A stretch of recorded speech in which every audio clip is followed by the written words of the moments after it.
Hey, hello, hello. Ah, I'm a bit late, aren't I? Oh, I'm like 3 minutes late. Okay, sorry. I wanted to make sure that my hair looked as beautiful as it should. Yeah, I was in the shower. What are you gonna do? I gotta look nice. Okay, my hair's got to look nice. That's important. That's very important. Hoping that the music is also good. I'm actually gonna just give myself an audio check real quick. That's very important. Is the music not being played? Was I stupid here? Hey. Oh, hello. It seems as though the music is not being either properly recorded or it's not loud. Oh, it's probably not loud enough. Oh, there we go. That's probably better. That's probably better. Okay, game is on screen. There we go. Everything's on screen. Wonderful. Looks like everything is functioning just fine. Oh god, what a stream yesterday, my goodness. I'm assuming no one's gonna watch it because it's fucking 5.5 hours long. It was fun though, it was fun. I'm gonna take a small break from 9 Souls, but yeah, that game's been taken out of me. I'm hoping that Run&Bun is not gonna be a disaster today, because I am not un-EP. Let's just say I'm not perfectly awake. I am EP. However, I took a nice shower, took my meds, my brain is awake enough, and I've got plans. Now, I didn't finish cooking the entire gym and all the gym fights in it, but I did make a relatively good plan, and interestingly enough, I may actually not need Torterra. Maybe. It's very dependent. I don't know yet. Do not know yet. How do I best show this off? Okay, hold on. I'm actually just gonna do something else quickly again. I will just do another audio check just to make sure I sound good.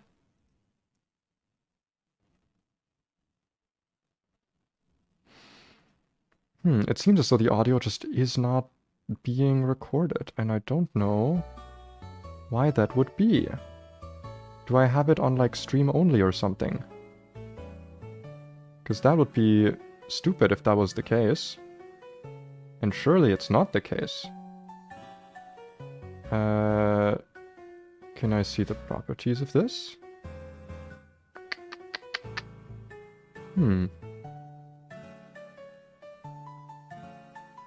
What if I make the music really loud? What if it's just not showing up? There we go. What if I do this? I'm so sorry for doing all this testing now, but...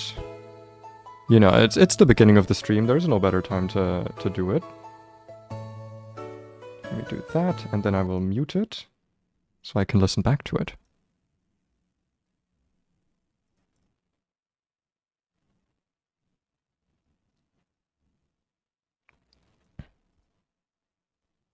Okay, weirdly enough, that actually did make it sound better. Meaning I'll probably just have to have it really loud in my ears, which is fine. So, something like this, perhaps? Put that 100, and I'm hoping that now it's at least somewhat audible. Audible enough. Audible enough to be audible. Also, I'm just gonna very quickly get up and check something. We're just slow start of the stream today.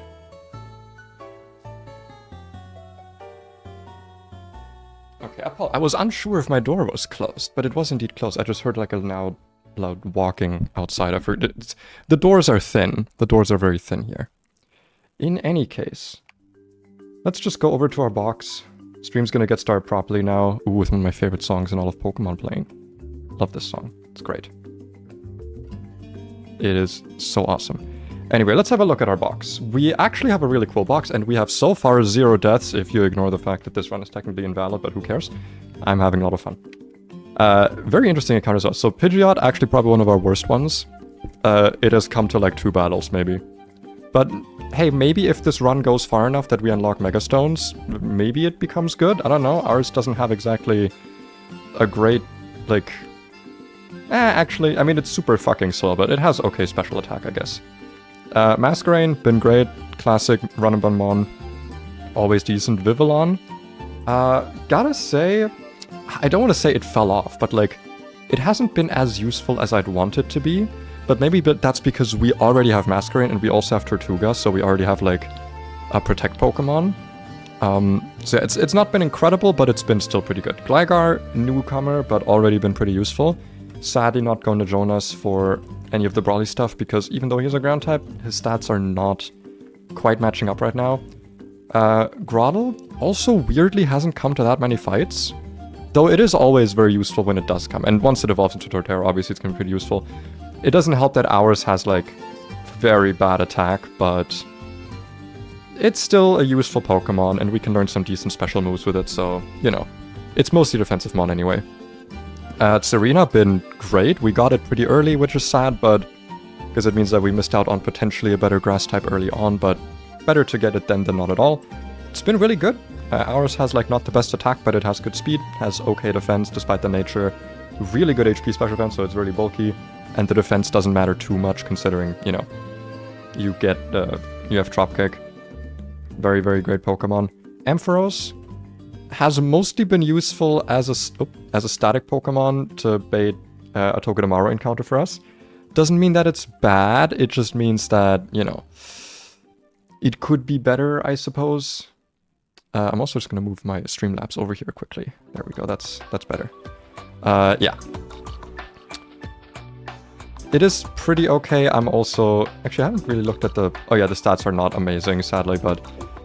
Like I said, it's mostly useful as a static mon, and anything past that is like... Yeah, what are you gonna do? Also, is it just me or is the music too loud now? I'll turn it down a bit again, hold on. Because I don't want it to be too loud. Because it looks like it's really loud. Yeah, but it is being picked up, I guess? I don't know. I don't know, man. I don't know how music works. I don't know how any of this works. But yeah, Mudsdale, we got it as like our last encounter, I think. Been really useful already. Inner Focus is great. Stats are not incredible, but we make do, you know, good HP. Speed doesn't matter at all. Special attack doesn't matter at all, but you know, it's still a Mudsdale. It's still good. Musharna has actually been kind of a fucking MVP, I'm not gonna... I mean, ours has pretty incredible stats. But even without that, like, man, this thing does a lot. This thing does a lot. I should also remember that I do have it as a synchronized mon. If I'm on a route where, like, I'm going to be catching special attackers, I can use this to get a somewhat more likely minus attack nature, at least, which is always nice to have. Togedemaru, it's a Togedemaru. It's incredible, even though ours is literally minimum attack, or sorry, minimum defense. Still incredible. It's Togedemaru. Seadra, not cursed for once, not the greatest speed, not the greatest special attack, but very, very workable. And been pretty useful throughout the whole run so far. Shell Armor Dreadnought actually kind of fell off now. I haven't really been using it much. Ours has pretty okay stats, though the speed is lacking, HP is lacking, but you know, good attack, because of the nature at least. Don't know how longer it's going to be useful for, so we might be using it as a Sackmon later, but for now it's still nice to have. Basculin came to like 1 or 2 fights so far. Definitely has potential. We did get probably the best nature possible on it in plus speed. Attack could be better, but good HP, decent speed because of the nature. Okay attack. It's fine. It's a fine Pokemon. When this evolves though, ooh, I'm excited for that. It's gonna be a long while though. Gastrodon, we've had this the whole run, but we only now get to use it. Sadly, adamant nature, so we might not be able to get the best moves on it. But decent stats, and with the nature we can still work with it, though right now it is all special moves. Maybe something can be done about that though. Mienfoo was great at the beginning of the run, right now it's falling off a bit, but after the split it's going to evolve, and then it's going to have some uses again, I'm assuming at least. Tortuga also hasn't come to too many fights, but this is a pretty great Tortuga, speed doesn't really matter on it. Well, I mean, it doesn't not matter, but, you know, considering we sadly have Swift Sim, it might matter in the Swift Sim section, but we'll see later on. This fucking guy, Floatzel, actually was an incredible MVP during the Roxanne fight, our only candy use so far, and really, really helped make that fight possible in its entirety. Otherwise, we would have definitely had to sack there, or worse. Diggersby, honestly, better than I thought. Ours is very low speed and has sadly a minus attack nature, but like, even with that, this thing has been pretty useful. I don't know what it is really. Like, it functions as a fast ground type, which you just don't get many of, even though it doesn't have, like, the greatest offenses. I've not really made much use of Cheek Pouch, but I'm kind of assuming that if you can guarantee this thing to not die, Cheek Pouch plus Citrus Berry would allow you to essentially get 2 uses out of this Pokemon, right? Because you can take a hit and heal up essentially back to full. So that's something I'll definitely keep an eye on.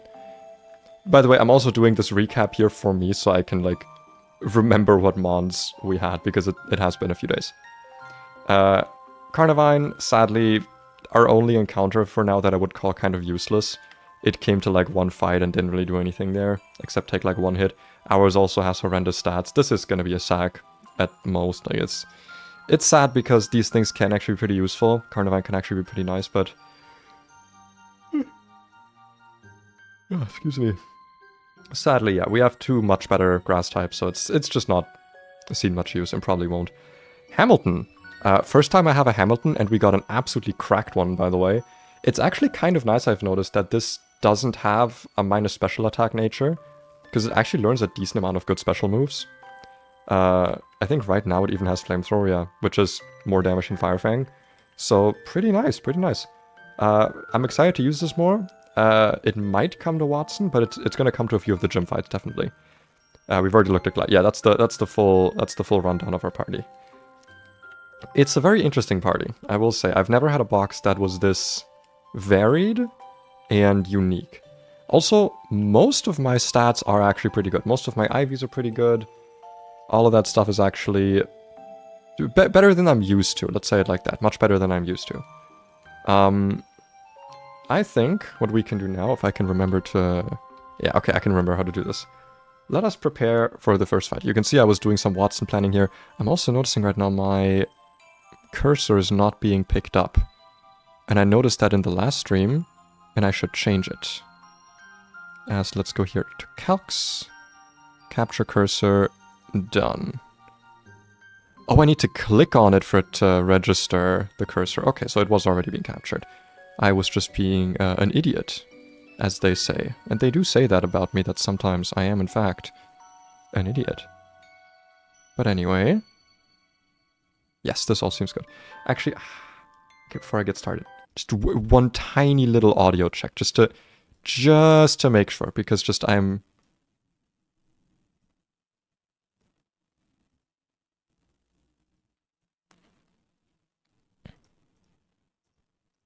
Okay, it does seem good. The audio loudness seems good. Maybe a bit quiet, so I will turn it up a little bit and then we can turn it down later if we're doing actual battling. But in my ears it sounds good and on stream it sounds good now, so now we're good. We have been good. We have been gooded. Yes, let me pull up my plans, because I once again have my nice... I can show that off quickly actually. Where's my Obsidian notes? There you go, my big plan document. I made it so that I can collapse all of these, so that, yeah, don't always have to look at them. Let's look at the Watson gym. I didn't do too much planning. I also have not actually planned out the double fight, so we will have to do that on stream. And I've done a little bit of planning for Watson.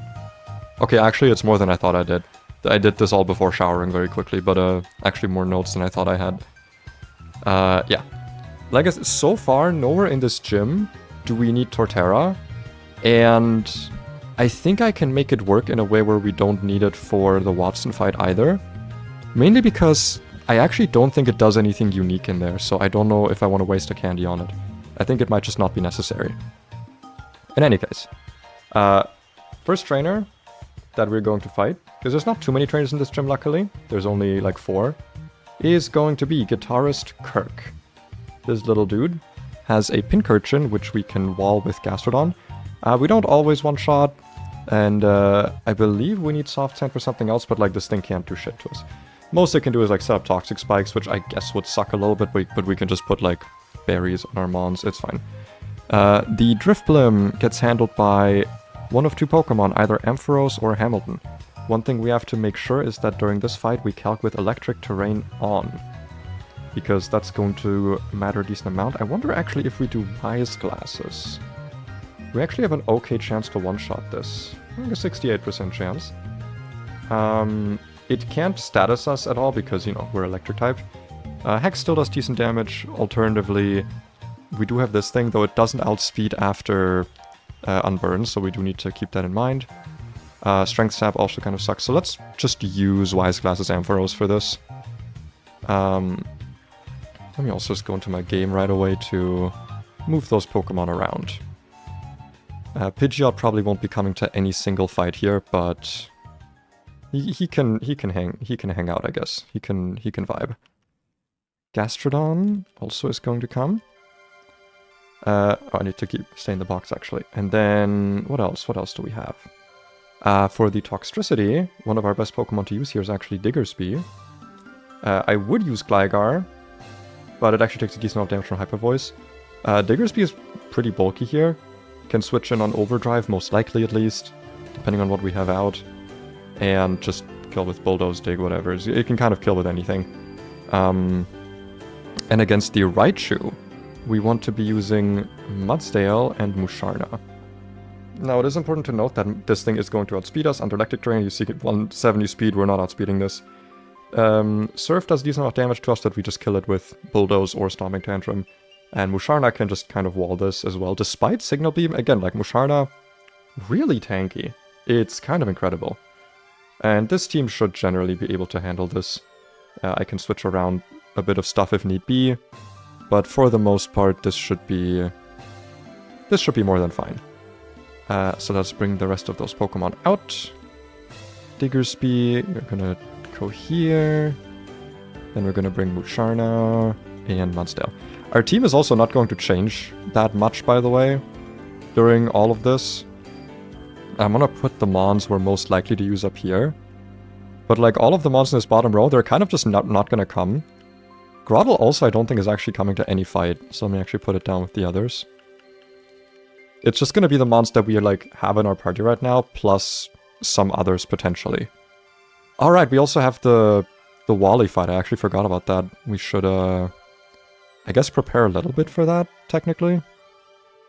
That probably would be a good idea.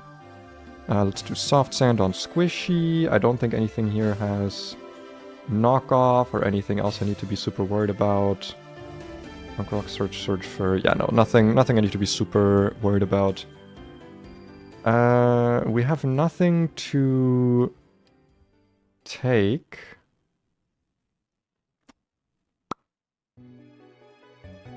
Yeah, we don't have anything to take on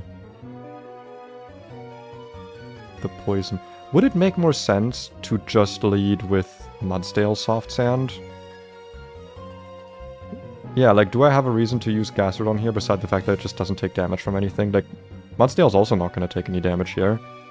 So I think that actually makes far more sense. Because then we will be guaranteed to not have to deal with any of that bullshit.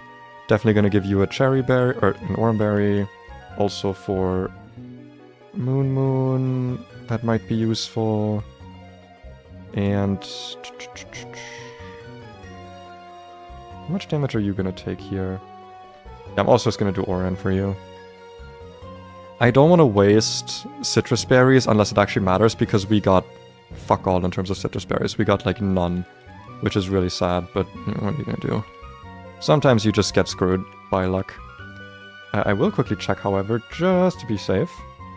What am I going to go up against with Wally? Can you actually see? I guess you can't see the left part of, like, the leftmost part of the screen. Would it be worth it to move everything over to the right a little bit, just so that that's visible?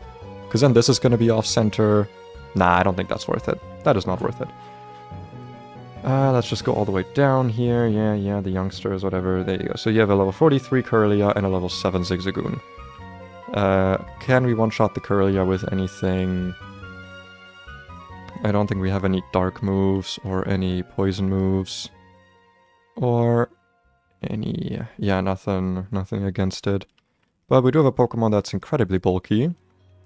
With Musharna that can... Let's actually lead with Ampharos, just in case. Because I can probably do more damage with Shockwave here. Yeah, and I can maybe paralyze it, because I won't care about about Synchronize. Not that this thing is gonna be a problem, but like I don't know what moves it has and I don't want to take any risks here. So let's just play it safe. You never know. Yes, Uncle. Hello, Uncle. Can you please gym? By combined forces with Ralts, we can beat anyone. Yes. I wonder if you actually fight it Wally later on with like a better team. I've played Emerald maybe once in my life, so I don't really know the like how Emerald plays, I guess. Hypnosis? How dare you? This better not be pull out like Dream Eater or something. That actually hurt. I didn't like that. Okay, Moon. You go in Imprison. Failed again. I guess because of Dazzling Gleam and Psyshock, maybe? Do you have... Okay, yeah. I don't really care about Future Sight. That's totally fine. Crit, nice. Woke up, Imprison, totally fine. We're gonna take the Future Sight now, I think. Yes. There's no way this thing can kill me. And I don't think it's gonna have any shenanigans. Maybe it'll have Endeavor or something, but I just... There's no way they would make this like a weird thing that kills you without you being able to counter it, right? There's no way. They wouldn't do that. Okay, thank you. Thank you for not doing that. That would have been very mean of you.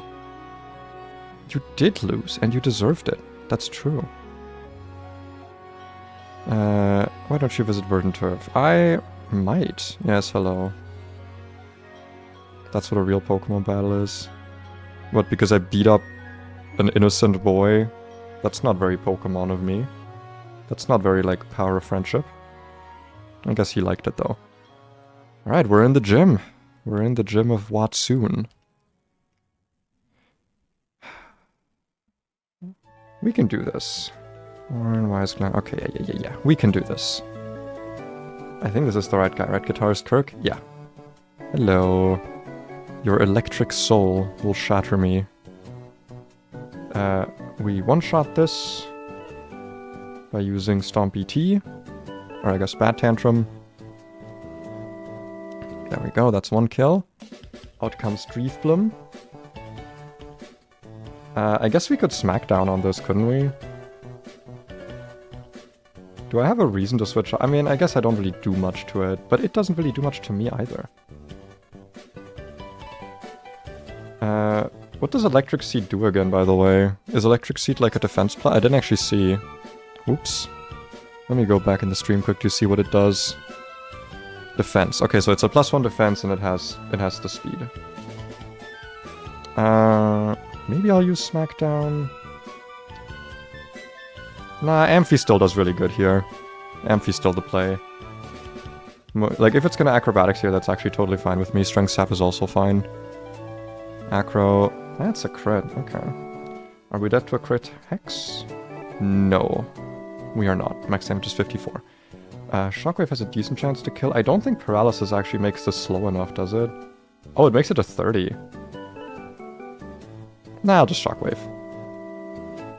Okay, now we need to switch, because now we're in Hex range. Nice. Okay, never mind. We got the kill. Wise Glasses mattered. Out comes Toxie T. This is... Seeing a kill with Sludge Bomb. And nothing else, I believe. Yeah, so it's guaranteed to use Sludge Bomb. Can we switch into a Sludge Bomb easily? Yes. Poison would suck a little bit, but that would kind of be fine. Could I bait an Overdrive out of this? I could. But, like, why would I? I don't really need to. I'll just go into Vigorously right away. There's a Sludge Bee. That's fine. Is that fine? What's the Hyper Voice crit gonna do? 63. We would eat our berry before that, though, so that's fine. Yeah, I'm just gonna Bulldoze. I'm not gonna dig. Okay. I looked at it and I didn't see Venoshock, and I really should have. That was incredibly stupid of me. How much was Venoshock crit? How bad was this? Why can't I be asleep? Wait, why is asleep like... Oh, because of electric terrain, right. Would we be safe from Venoshock? Oh, we were actually safe from Venoshock crit, weirdly enough. Okay. So we were actually fine. Still, that could have been really fucking scary if I played that wrong. This is probably going to be Surf, right? Yeah, this sees a kill with Surf, I think. 60... It actually doesn't see a kill with Surf. It's still most likely to use it, though, because it's highest damage. So I don't know why it would be using anything else here. Meaning our best switch into Surf is probably just Musharna. And by probably, I mean it just is. There's the Surf, and we do good damage here with Psyshock. We can't yawn it, because electric terrain. It's a lot of discharge damage. I don't think Oranberry is going to matter that much here. Are we dead to a discharge crit? 76. No, we are not. Single beam crit also not. And this doesn't have switch moves, so we can attack one more time here and have it be pretty safe. We could also Moonlight. Moonlight's 50%. Like, we can out-heal this. Sure, why not? Do I out-heal this? Oh yeah, I actually get positive healing from this. Dude, Musharna's so fucking good. Aw, okay, the Synchronize didn't work. Also didn't really matter. Paralyzed, and I am... exactly 1 HP away from a crit roll here. Oh, good thing I measured that. Thank you, Moon Moon. Thank you for your service. This is random move now. I could have actually just gone into a different Pokemon here to take the discharge for free. Probably should just go into Squishy here, right? Yeah, Squishy kills with Earth Power and takes basically everything this guy does. Oh, nice. Perfect. Works for me. Nice. Alright, first gym fight done. Two little problematic moments here that I should have been prepared for, but never punished. And I should not say that because I'm gonna get punished next time that happens.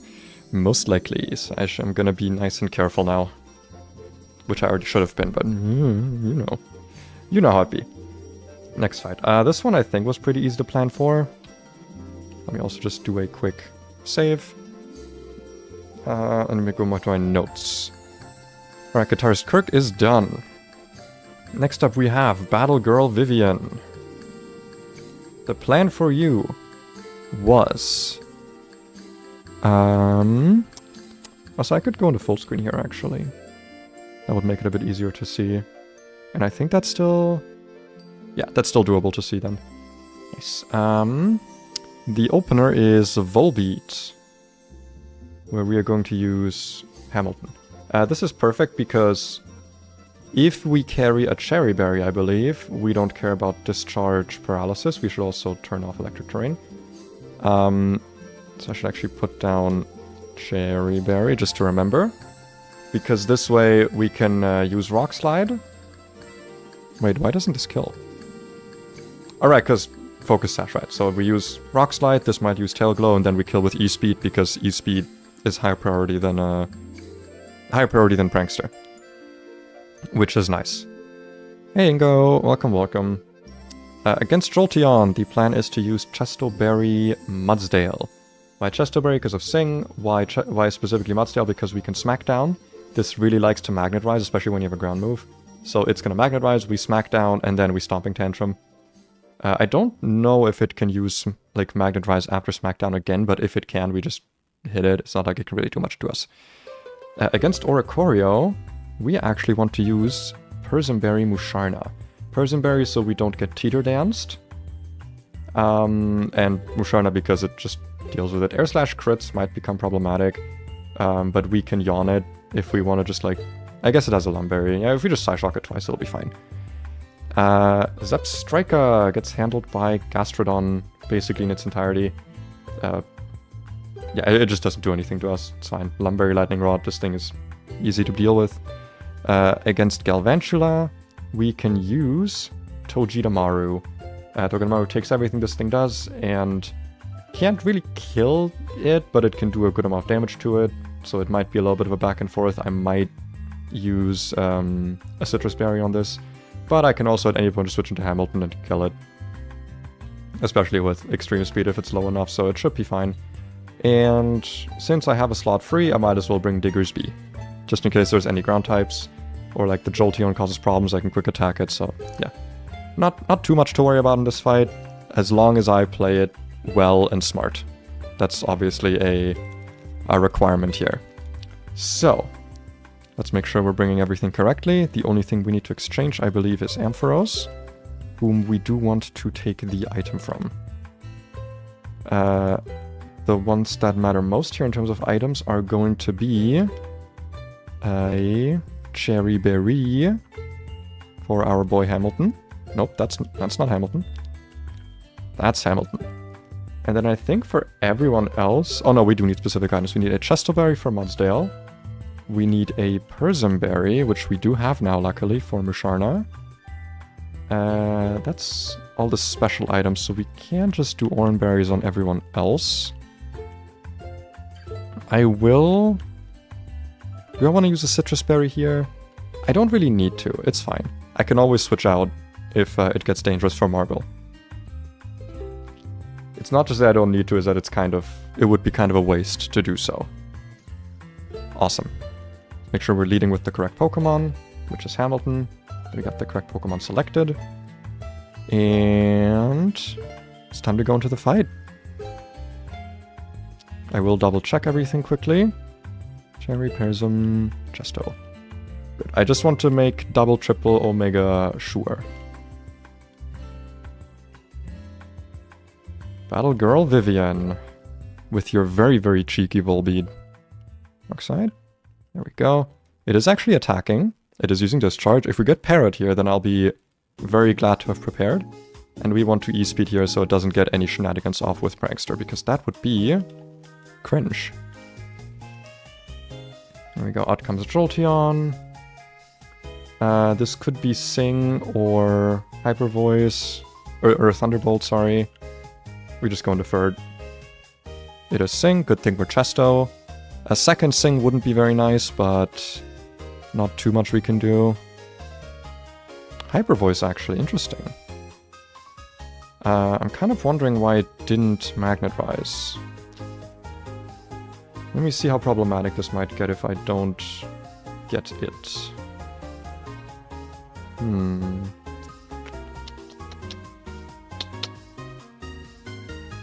Hyper Fang is not great to kill it with. I don't think lowering its speed here helps at all. Oh, no. Because if it is at -1... Well, it actually makes Arcanine outspeed, and Togedemaru. Ah, wait, it's low kick though, not low sweep. Never mind. Is it worth it to try and bulldoze here? At most, we just lose a turn. Okay, it is using Magnet Rise. So let's try another Smackdown. We are safe from crit for now. And I think now things might be a bit iffy. Okay, we're not... I'm gonna make sure, because I have taken a lot of damage here, and it feels like it's maybe too much. So 34 means we've taken 68 damage. Which does actually aid... Oh, we got max roll twice. Okay, that's what happened. But we are still safe from crit. 51 is the max roll here for crit. So we should be able to bulldoze again. God damn it, dude. Okay, double Sing. Or it actually hit it, is the problem. So now we definitely want to switch out here. So we're gonna be guaranteed switching into a Hyper Voice. Can we kill with extreme speed? How much HP are you at? Let me get my ruler out quickly. You are at 47, 48, so extreme speed is not very likely to kill here.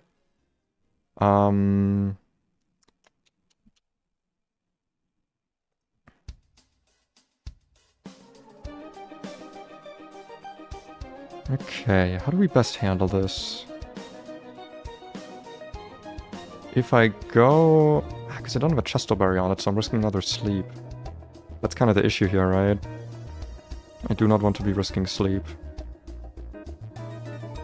It is a guaranteed hyper voice though. And it's kind of likely to use Thunderbolt afterwards.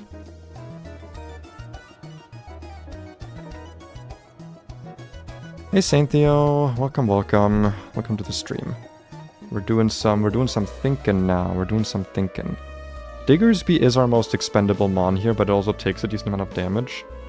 I believe Arcanine's other job was to kill Ganvantula, which Diggersby can tentatively switch in on. It's not great though, so I actually would like to keep Arcanine healthy if possible.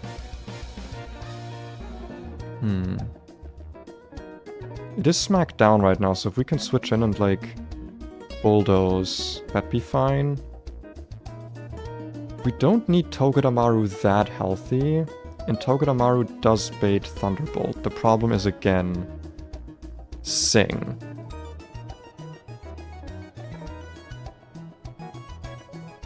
Do we have another counter for Oricorio on the team? Yes, basically everything. Okay. Actually, Togedemaru is a good counter against it. So I'm actually thinking here that maybe Musharna might be good. So let's do this. Okay, let's go into Marble, because we're guaranteed to not get Sing now. Yep, there's the Hyper Voice. We're going to get some Fake Out Chip damage. Now it may use Sing. It may also use a different move. It may attack with Thunderbolt. In which case it might be good to switch into Gastrodon, but then I'm risking the sleep on Gastrodon. Let's just go into Moon Moon, and if it sleeps, we get Synchro. Wait, no, sorry, Synchro doesn't work on sleep. That's a lot of damage. Was that another max roll? 43. No, that was more damage than a max roll. Was it? No, it wasn't. I'm just being stupid. It was exactly max roll. This thing is always max rolling. Can you stop? Okay, if we can hit it though, if it doesn't sing us or paralyze us, Psyshock will kill. Don't para. Thank you. Okay. This Jolteon always causes some problem. It's never just like an easy kill. Okay, what's next? Galvantula. Are we switching into a guaranteed Signal Beam here, actually? Ooh, I believe we are. Yes, it sees a kill with it. That's actually a perfect move to switch in. Well, I guess HPIs would technically be better. Is Signal Beam gonna be easy for Toji? It'd be fine. I think we just go Hamilton here. Hamilton will take almost nothing from Signal Beam. And then the only thing that would matter would be like a Thunderbolt crit. How much is Thunderbolt crit right now? 64. Easy. Okay. Barring a Thunderbolt full para, we are fine here. Man, almost all my moves kill here, huh? I'll just Rock Slide. Don't full para? Thank you. Para was fine, just full para wasn't. So that's good. Oh, actually, wait, why did Cherry Berry activate afterwards? Why wouldn't it activate immediately? Oh, fuck, this thing has Unnerve. Obviously. Okay, that makes sense. That actually makes sense.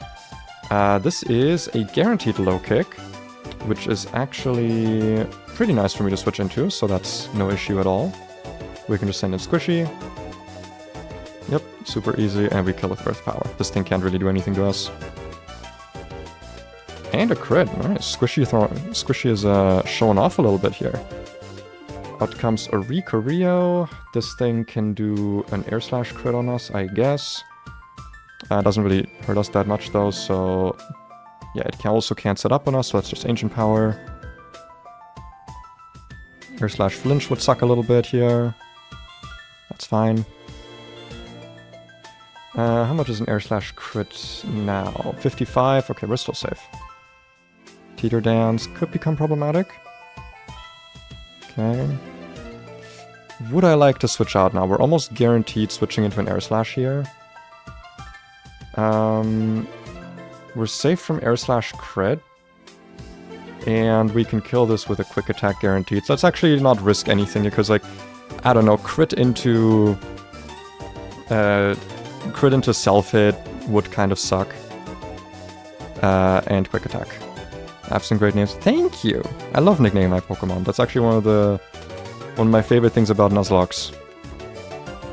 I tried having nickname themes, but honestly, I just have like a nickname theme I always do for every run I ever do, which is like, I guess like vibes or what the Pokemon reminds me of, or I guess like a synonym, synonym, analogy, however we're gonna call it.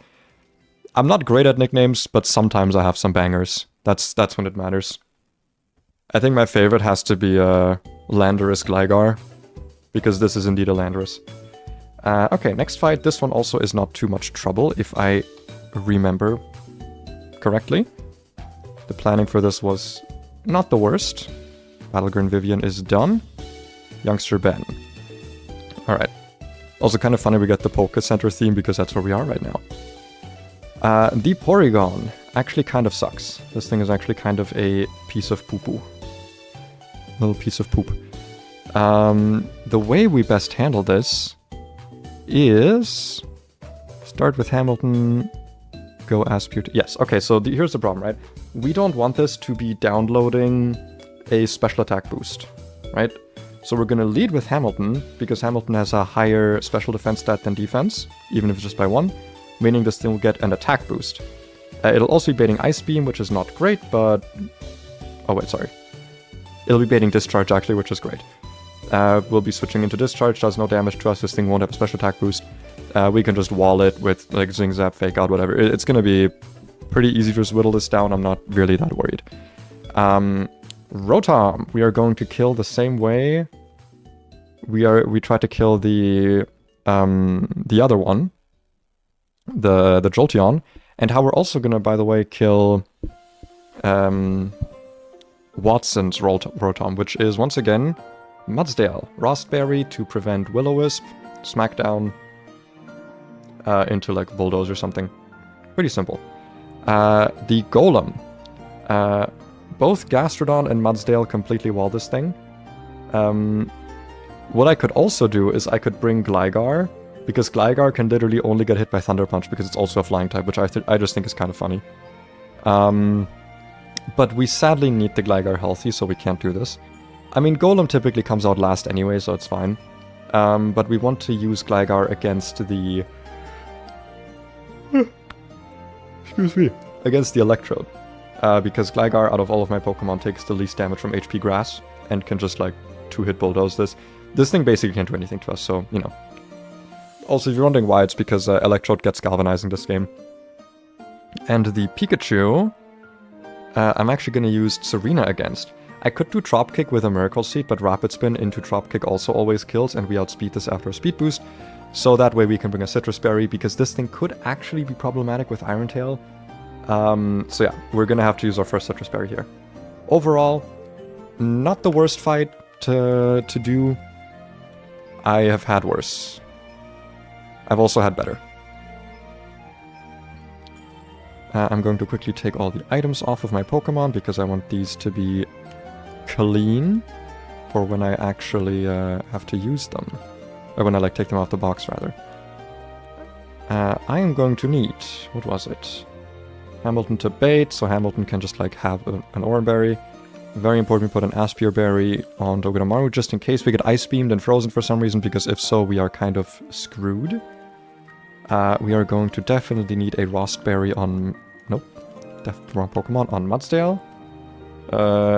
Gastrodon, I guess, can just have an Oranberry. We don't care if it gets burned, because, you know, special attacker.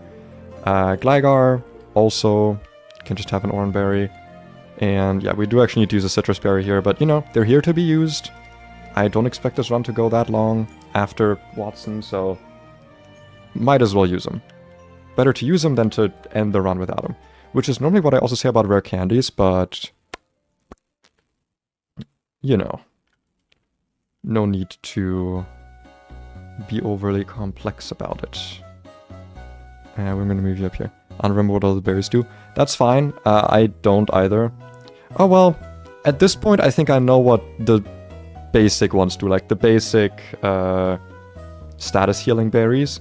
Trust me, I do not know what most of the berries do. I know some of the names of the EV reducing berries, because I used to like do some Pixelmon like grinding. So I would do some like EV training there. Apart from that, God, I don't remember what all the berries do, man. One of the worst things for me is when people pull out the fucking confusion berries. Like the pinch berries that heal you at low health but confuse you if you have the wrong nature. Because quite frankly, I just don't know how they work. Also, I just don't know how a lot of berry mechanics work, generally. Berry mechanics confuse me. Are you not gonna fight me? Hello? Oh, I need to take another step. Okay, you have like very... You want to make sure that I actually like walk on... You don't want to walk, I see. Okay, it did raise attack. That's good. That's all we wanted. So now we can just go into marble. And have an easy win here. Nice thunder wave. Yeah, that's why I want to wall this with marble, by the way. We might as well do a nuzzle just to, you know... Just to get some potential free moves. Why is it using Ice Beam? I suppose there are some overlapping damage rolls. Oh no, it just is the highest damaging move it has. Well, I'm really glad now we went with the fucking Aspire Berry, because that could have been kind of a problem here. And now between flinches and paralysis, we should be good. Okay, I was about... If you fucking do too much... If you do another freeze here, I'll be so mad. Alright, out comes the Pikachu, actually. Why? Is it seeing it kill with Volt Tackle? It does, actually. It sees a guaranteed kill with Volt Tackle. Is that good for me to switch into on Serena? No, I'd kind of want to switch into Surf. Which, to be fair, I can bait if I go into third first. So let's do that. Let's go into our horse. Volt Tackle. Now it's going to be using Surf, which we can go into Fruit and take almost no damage from. Nice. Absolutely baited. Let's Rapid Spin to get the speed increase. Defense fall. That's what I was worried about. If I now didn't get the... Wow, that's a lot of damage. Jesus Christ. I do outspeed this now, don't I? Oh. I forgot about that. I forgot about that one. Okay, so now we have to switch. Now we desperately have to switch. Time to steer. It is currently seeing no kills, actually. Weirdly enough, at -1 defense, it doesn't see any kills. It should never be using Surf. I'm still kind of wary to switch in Hamilton, though. This is most likely to use Iron Tail. Volt Tackle actually does really good damage against Togedemaru. And I can't one-shot it. I might just go into Gastrodon here, even if that means we can't use it as easily against Golem, but we still have Mudsdale for the Golem, so that should be fine. We can take an Iron Tail and we can kill this with anything. I don't want to do anything risky. Yeah, the static, I forgot about that. I think I did write it down because I was like, oh, I should carry a berry, but I was like, why do I need a cherry berry? I'm gonna kill this, so it can't, like, Volt Tackle doesn't matter. And I overread static the second time. Yeah, Mudshot, Earth Power, both kill. Let's just Mudshot. Because I want to. Alright. We can still use this against Golem, it's just gonna be a bit iffy. This is Electrode because of, I believe, HP Grass? Which actually does very little damage. Why does HP Grass do so little damage? It's a grass move. I mean, I'll take it. We can switch into Gligar here. We do take a little bit of damage from HP Grass, but not too much. Yeah. It's better than this thing starting to explode on us. I would not want that. We just Bulldoze twice. I think we're safe from crit still. Crit is 37 damage. Yes, we are safe. Good. We don't outspeed this even at -1, so that does not matter. Where's the Oranberry? Were we at exactly half? Is that why we didn't get the berry activation immediately? Yeah. Whatever. Right. What's out next is the Rotom. This is going to be using Hex. Do I have a switch in for this? I would say it's Serena, but Serena is paralyzed, so it might actually die from Hex. Do we just want to go hard switch into Bird? I think so, yeah. I don't think there's a reason to mess around here and like try to get some pivot potential. Smackdown into anything kills. I believe we're safe from a hex crit here. This does have leftovers, we don't really care. So if this thing did not have levitate, let's say it has, I don't know, leaf guard. We can always kill with Stompy T, and we're never dead to a hex crit. Awesome. And we have a raspberry, so we do not care about that. Very awesome indeed. Out next, the Golem. This can never explode. This is either going to be Earthquake or Fire Punch.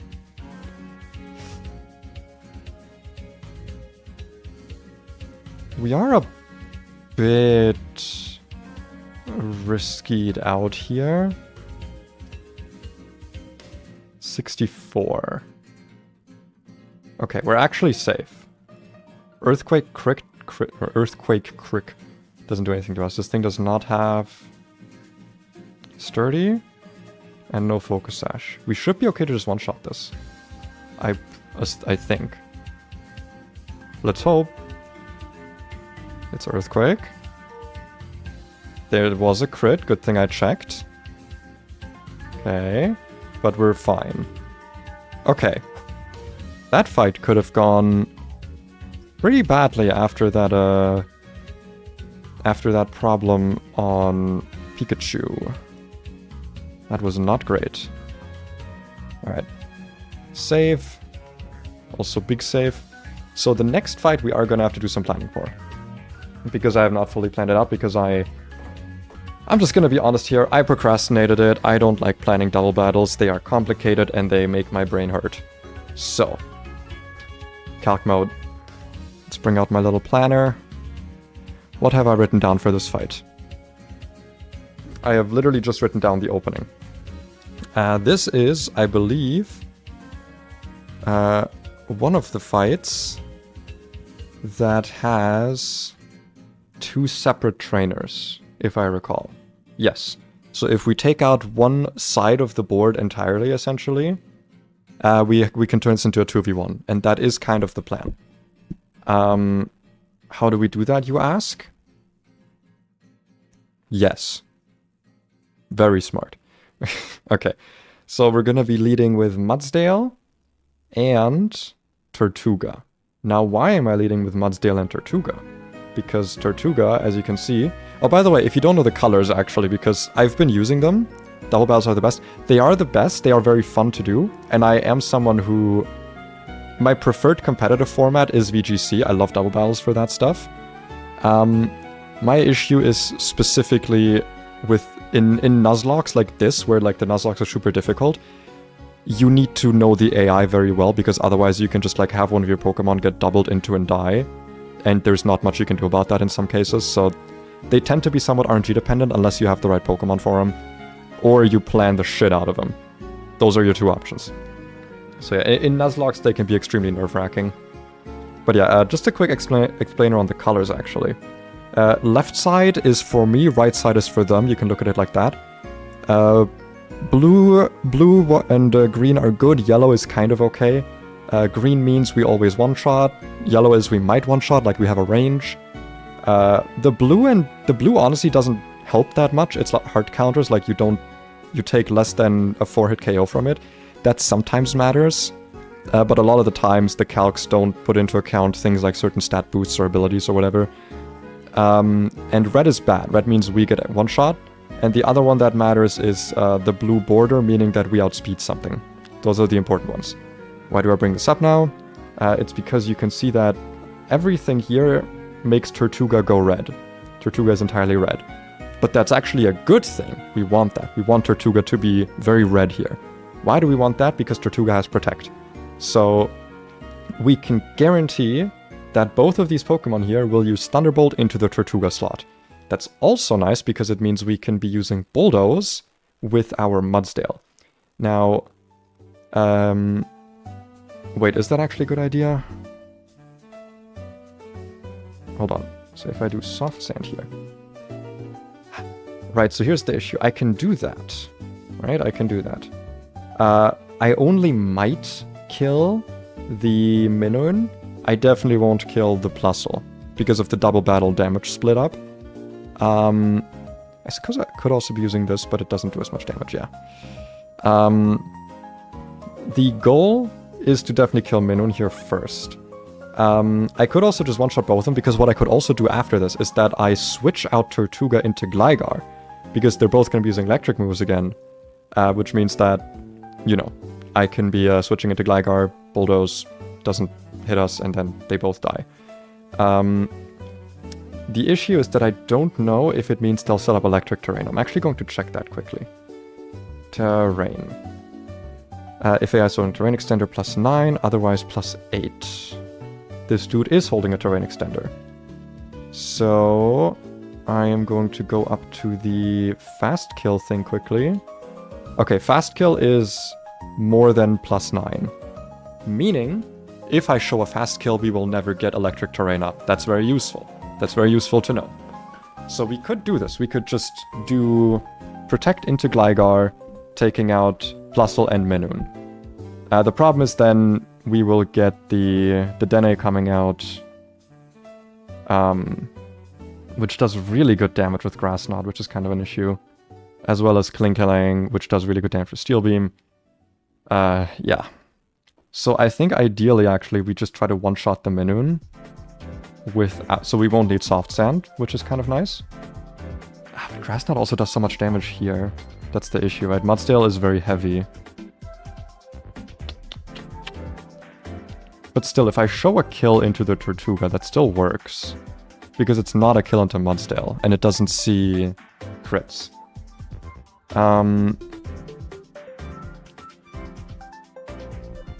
So here's the issue, right? Here's the issue. The Klinklang also sees a kill with Steel Beam. It's not guaranteed to be using Thunderbolt onto our Tortuga, which means we don't have a clean switch into Gligar. We do, however, have a clean switch in Togedemaru, assuming that it can handle Thunderbolt from Togedemaru, or from Plusle, which it actually can. So that's nice to know.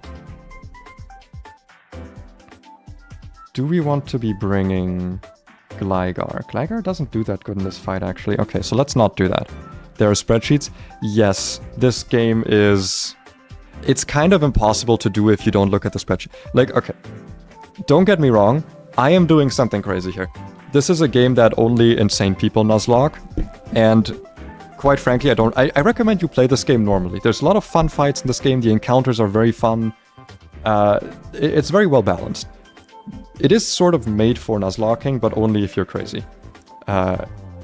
It's like, it is fun though to like look at the AI, see if you can learn how it all works, calculate out the whole fight, do all the planning. I do think it's a very weird kind of fun, but yeah, it's definitely not for most people. Definitely not. Gastrodon also doesn't do good. Man, nothing does good into this fucking... Into these goddamn dudes. But I guess they won't have their abilities active. In which case, Serena does pretty well. Musharna does pretty well. Floatzel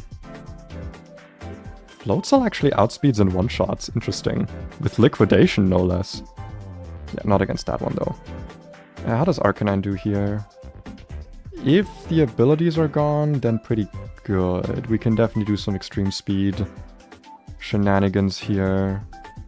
God, I really wish I had another Fake Out Mon, to be honest. Groudle is also pretty good here, actually. Plus we can use Groudle as a Pokemon that is not threatened by crits. So, yeah. That's definitely a thing we can do. Worse than Radical Red? I believe so, yeah, because Radical Red gives you a lot more options. This game does not have any EVs. The encounters are much more carefully set up so that... Like, here's an example, right? Here's a good example. This game has two kinds of rare candies. I can actually show you quickly in the game. So, if I go into my bag quickly, you can see that this game has something called an infinite candy, an endless candy. You can use this to level to the level cap. The level cap is always the next boss fight. So in this case, my level cap is 35 because that's Watson's highest level Pokemon. But you also get regular rare candies, which I believe are over in the medicine pouch. Nope, they are not. They're over in the items pouch. You can find a limited number of these, and they allow you to level past the level cap. A lot of Pokemon have been adjusted in a way where specific evolutions or important moves are set just past the level cap of Pokemon that are very useful for that gym. So for example, if you catch an Abra before Brawly, you can evolve it and have it learn Psybeam at level 22. The level cap is 21, so if you use the rare candy, you can get to level 22 and get a really good Pokemon. In this fight, or in this gym, I could actually get a Torterra if I put a rare candy on my Grotle. But because these are very limited, you need to be careful when you use them. But it's...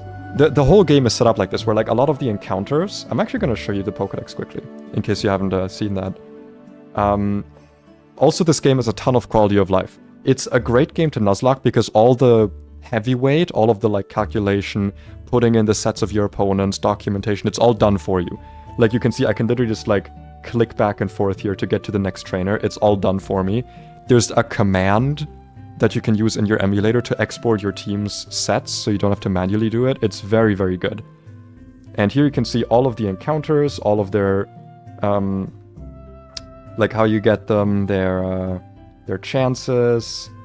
You can click on it, see what moves they learn when they evolve, their abilities, what the abilities do. The quality of life for this ROM hack is incredible. But yeah, a good example, I think, is if we look at... Actually, you know what? Let's look at an interesting one. You can catch a Tympole very early in as like one of your first encounters. This thing evolves into Palpitoad at 16, which is pretty good. That's at the second level cap, so after the first boss fight. Palpitoad's pretty okay, but it falls off pretty quickly after Brawly. Still can come to a lot of fights though. It also can come to Watson, because it does bait things like grass moves, for example. But if you use your rare candy, you can get Seismitoad a level early, and this thing is really, really good on Watson, because, it's immune to the electric moves, it's immune to a lot of the coverage, and it baits grass moves, which is really useful. That's kind of how this game is set up. The encounters are very carefully chosen. I don't think Radical Red was designed like that. I think Radical Red was very much designed not for Nuzlocking. This game is like designed to be Nuzlocked almost. And also like a lot of balancing patches were done to make sure that the Nuzlocks were like difficult and balanced. Yeah, it is very, very difficult though. Same as the the Shellos, the Gastrodon, you mean? Gastrodon's actually a bit more interesting. Hold on, because I actually held off on evolving my Gastrodon for a pretty long time. It actually evolves to level 30. I evolved mine at level 35 because Shellos is not very useful. I could have used it and evolved it one level cap before this for a boss fight that you can see in my last stream, Shell. The thing is, I wanted it to know Earth Power, which it learns at level 34. If I were to evolve it at level 30, it would learn Earth Power at level 36, which means I would have to give it a rare candy. So considering I didn't, need it for the Shell fight, I held off on evolving it. That's another way that, the game kind of forces you to, play with your encounters. It's very fun, though. It's very fun. This game is very fun. I think our strategy is pretty okay, though. I also almost already forgot about it. But I'm pretty sure it was bait kills into Tortuga, stomping Tantrum on Minun, so we don't have to deal with electric terrain. We can deal with steel. Yeah, and then... But the question is, can we kill the Klinklang? It's actually not that likely. Bulldoze doesn't help us here. The other issue is that... Okay, sorry, I need to go back into planning mode here for a moment. Because the plan we have right now is good, not great, risks some crits. And I don't love that. I do not love that. So let me get my little note sheet, my little notepad out. So Tortuga Mudsdale lead. We are going to protect and bad Tantrum to kill Minun. Switch to Togi on both baited moves. Now the question is, what do we do after we have switched into Togedemaru? Because I could do Fake Out into Plusle. But we take a lot of fucking damage from Steel Beam, and I do not like that. I could do Fake Out into Klinklang. But Plusle doesn't see a kill on Togedemaru or Mudsdale, so it's likely to just attack Mudsdale with Grass Knot, and if it crits, we're fucked. So I actually don't think that this is a solution.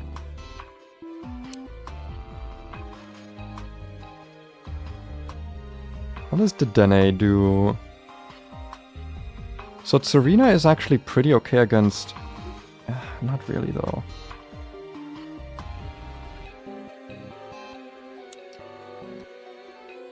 And this has a Lumberry, so we can't really status it.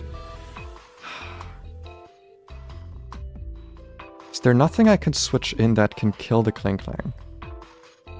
Interestingly, you can. How do you deal with the Plusle? Kind of okay, actually. I could switch in on a Grass Knot. That is doable. But I don't want to be switching in on a Steel Beam. That's definitely not in the cards here.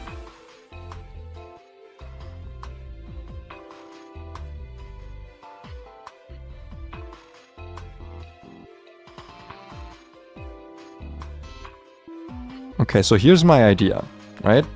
Here's my idea. Switch into Togi. On both baited moves.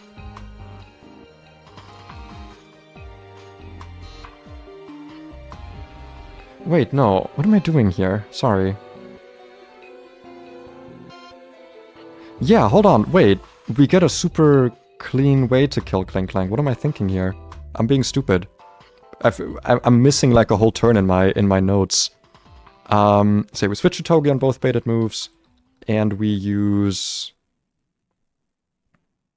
because I'm pretty sure that, yeah, both of these beta kill into Tortuga still.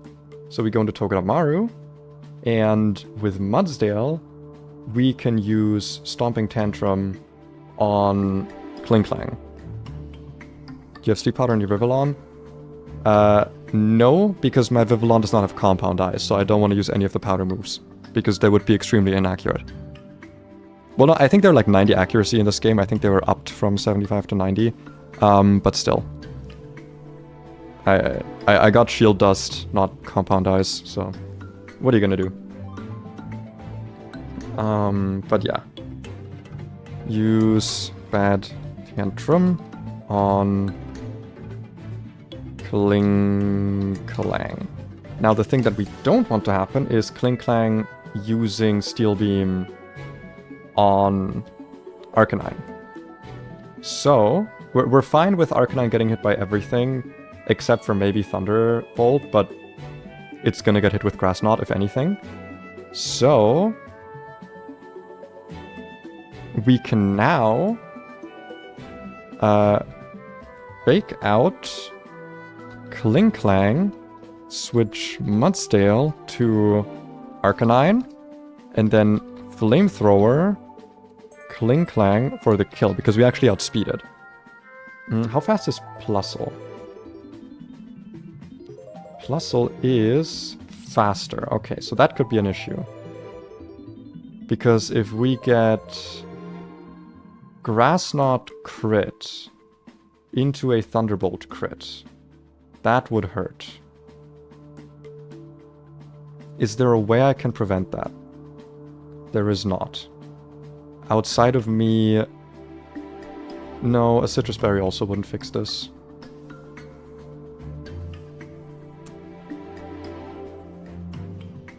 Okay, so that's not safe, is the problem. That's not a safe switch to do.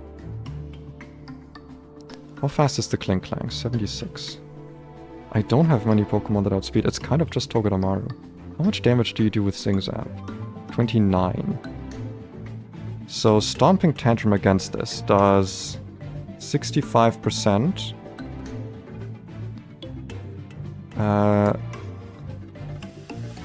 65 plus 30.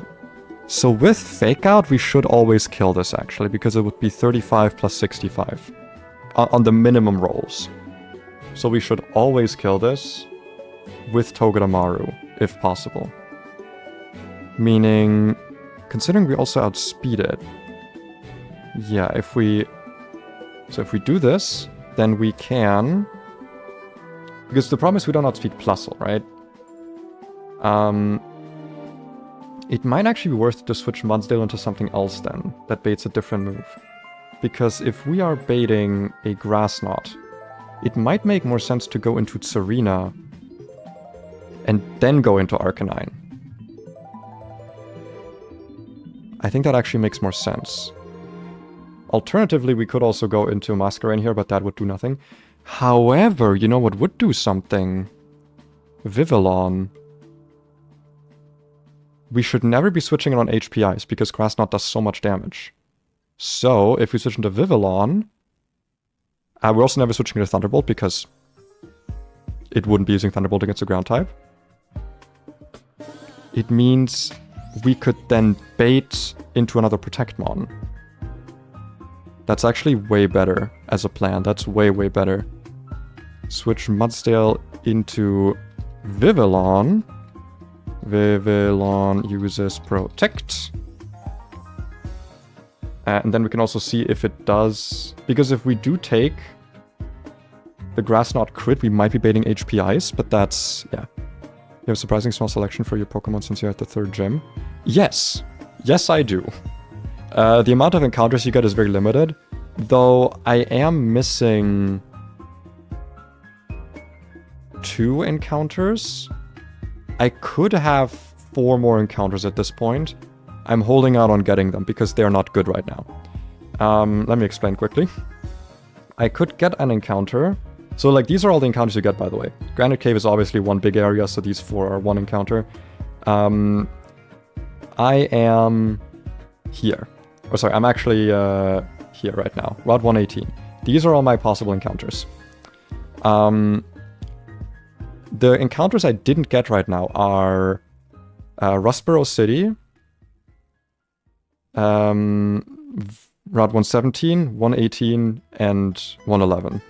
Because in Rustboro, none of these Pokemon are good right now.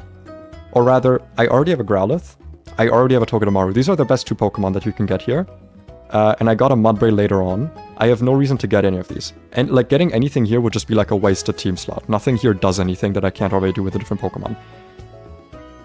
And if I hold off on evolving something here, or sorry, catching something, I can get a fossil later. Because you have to...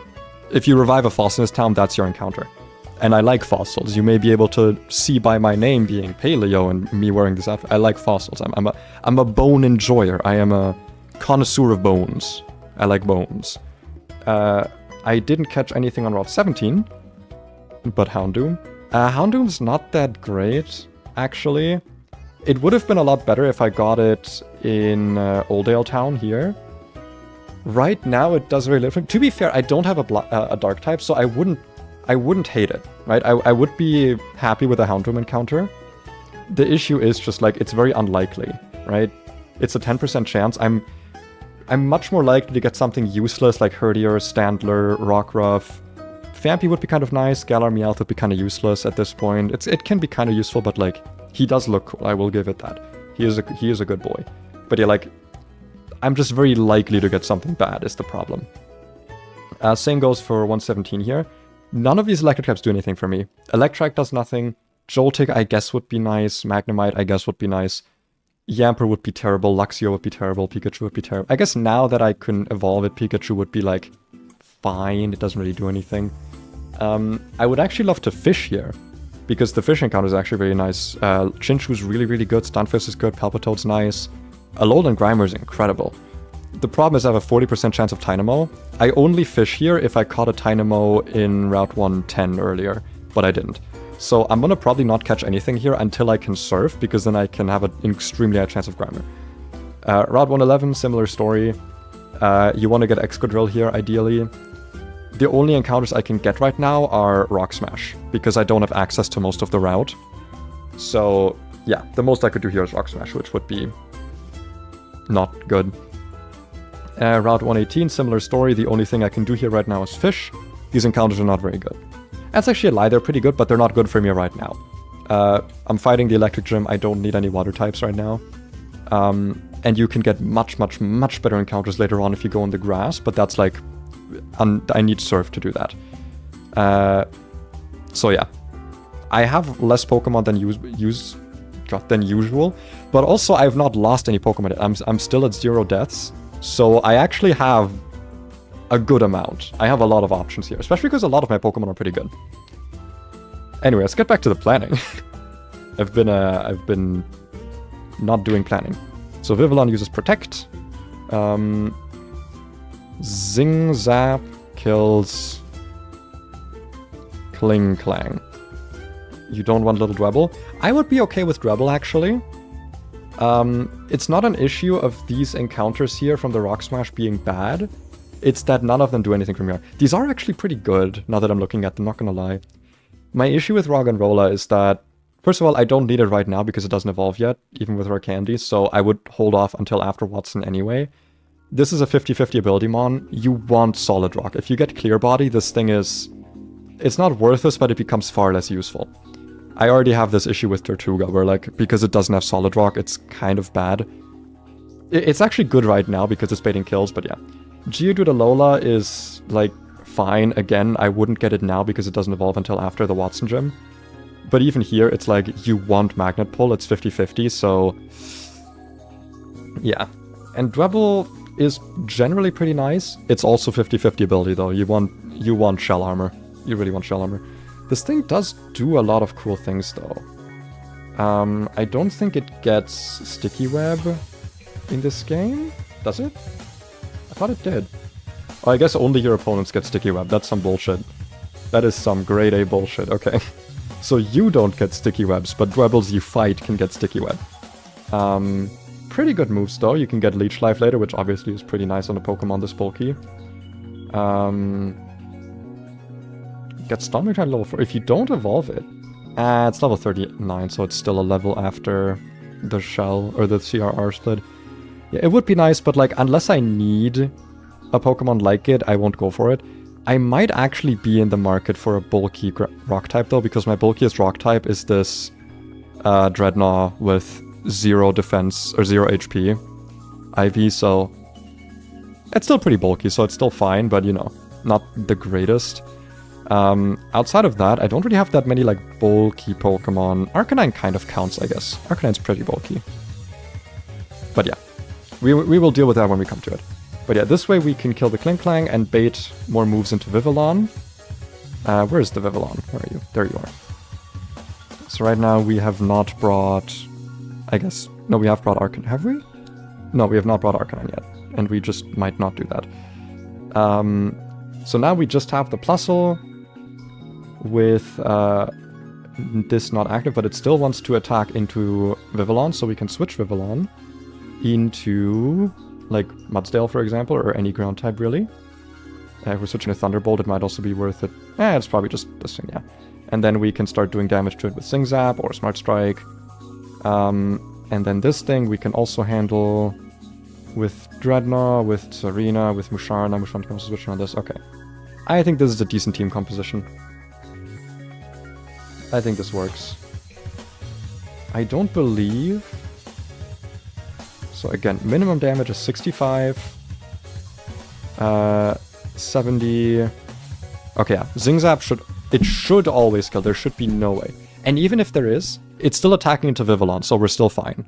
We would lose a turn that doesn't really matter, so yeah. We can deal with this. We can work with this. It's been a while since I've brought Vivillon, actually. It's been a pretty long while. Kinda happy to bring it again. Let's see. Our lead is going to be... You... Arcanine is not coming, actually. I don't know why you're in here. I actually am bringing Tortuga. It's also been a while since I've brought you to anybody. Let's take berries. Thank you. Berry. Thank you. Thank you very much. Ha! That's where you laugh. I would like to see some ha-has in chat, please. I would like to see a ha-ha funny. Maybe even some "You're so incredibles." Thank you. Thank you. I'm expecting those now. I think just Oran Bear and everyone, right? I mean, it doesn't matter for Powder at all. I don't really think there's any statuses I can... Thank you for the hahas. Thank you for the hoo-hees. The hoi-hoi-hoi-mi noise. Let's see, Thunderbolt could para, I guess. So, yeah. I guess let's do some cherry berries. It doesn't really matter.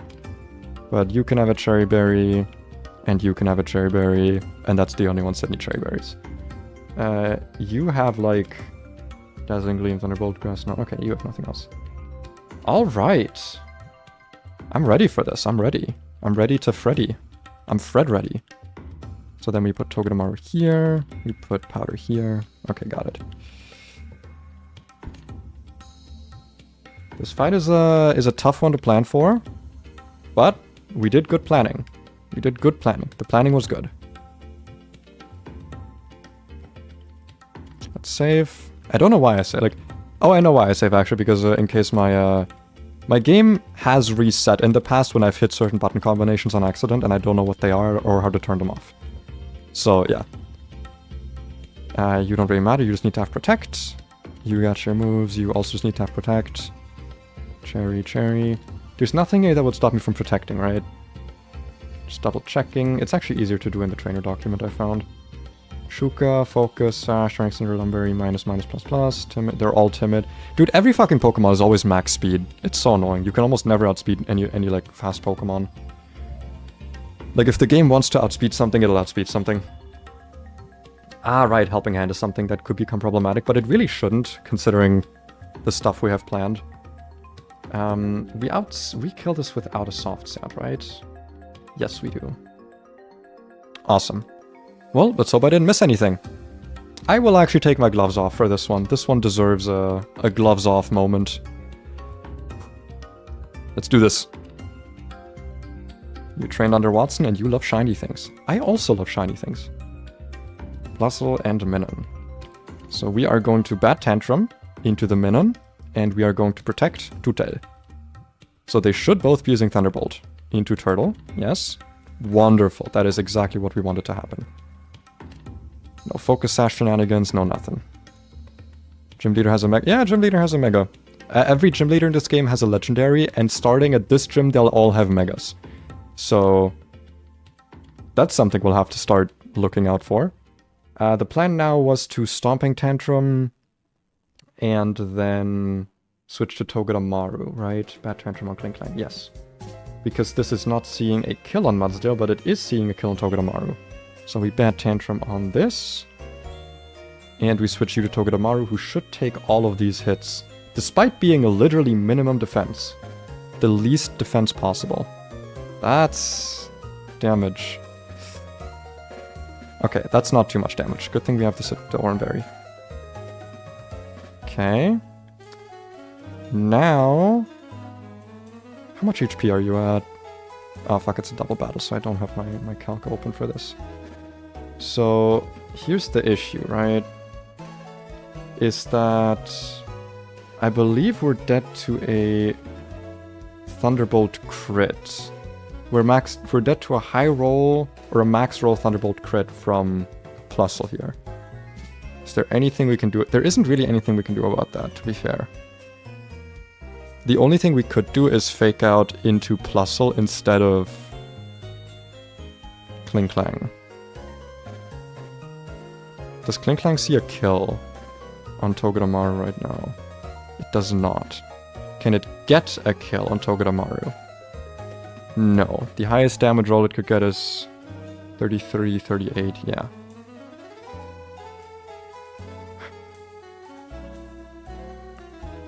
I'm gonna use my my ruler here quickly. I'm gonna ruler. This thing is most definitely at like 25% HP. Lower than 25 actually. So... Can that be the case? I'm just gonna double check that I can do that much damage. I actually might have gotten a max roll on the thing here. Yeah, I think the correct strategy here is actually to fake out into the Plusle, not into the Klinklang. We need to pivot a little bit. Your outfit's cute. Yeah, I like the sleeveless thing. When I got this outfit requested, it was It was like a very cheap add-on, so I got it. And I'm very happy with it. I actually, not gonna lie, I kind of almost like it more than my full outfit. To a point where I might go to my VTuber artist and like commission the full thing. But the problem is, right? The problem is, if this is using Steel Beam into Mudsdale, that kills Vivillon. So we actually can't do that. I might have to just risk a crit here, I'm not gonna lie.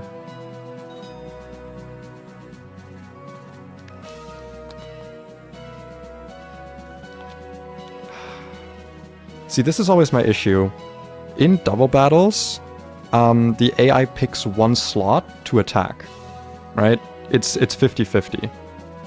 It just picks a slot, if it doesn't see any guaranteed kills. So, looking at my options right now, right? If I'm looking at my options, I could lose Vivillon, which would be a big loss, but not the worst thing. And alternatively, I could risk a 50-50 chance on Plusle picking Togedemaru, using Thunderbolt, and getting a high roll crit. So that's a 1 in 32, and then also needs to get a high roll. I do fancy those odds. The only issue is that afterwards, if that happens, it might also see a kill on Togedemaru and not just on Vivillon, in which case we will once again have to pivot a little bit. But we can probably figure something out, if that happens. I could also, honestly, just kill the Klinklang here. But if we get killed, then the Klinklang is also going to attack, and then we kind of lose a lot of Pokemon and tempo and everything.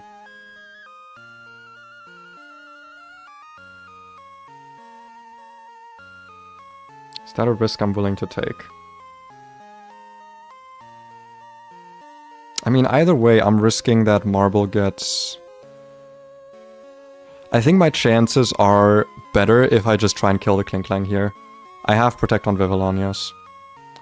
Okay, so we're hoping here. We're desperately hoping for Plusle to just be using Grass Knot. And that's it. We just need Plusle to use Grass Knot. If it uses Thunderbolt into Togedemaru, we need it to not kill. That's very important. We need it to not get a crit. If it does, we need it to not get it the highest, one of the two highest rolls. I believe it's like... How many rolls out of this kill? Like a decent amount of the rolls kill. Yeah. Don't disappoint me here. Don't disappoint me, Togedemaru. I really need you to do this. And this is at how much HP again? Do I kill this? 29. Okay, this is at like less than 25. Prage. I need lots of Prages. Please use Grass Knot, Plusle, please. Please, please, please, please. Yes! Okay. We're good. We're fine. Everything's fine. This is... nice. Good. Okay. We got the most likely thing to happen. That's the thing, like, I don't like doing things that are not 100% guaranteed safe, because my luck in Nuzlocke is terrible. But now we have something good happening, which is we can turn off Plus. It's now a 1v2. So, you can see the difference in damage when I do this. Plus is now inactive. However, it still sees a kill on Vivillon, which is good, because it means we can use Protect. And we can switch Marble into something that can deal with this thing more adequately. Because I'm still dead to Thunderbolt crit, and I just kind of don't want to deal with that.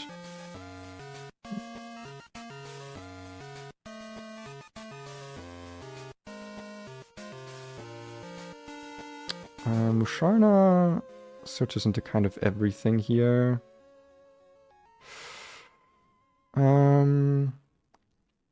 What I also could do, because it still sees a guaranteed kill into Vivillon. I don't need to switch you out right away, do I? I really don't.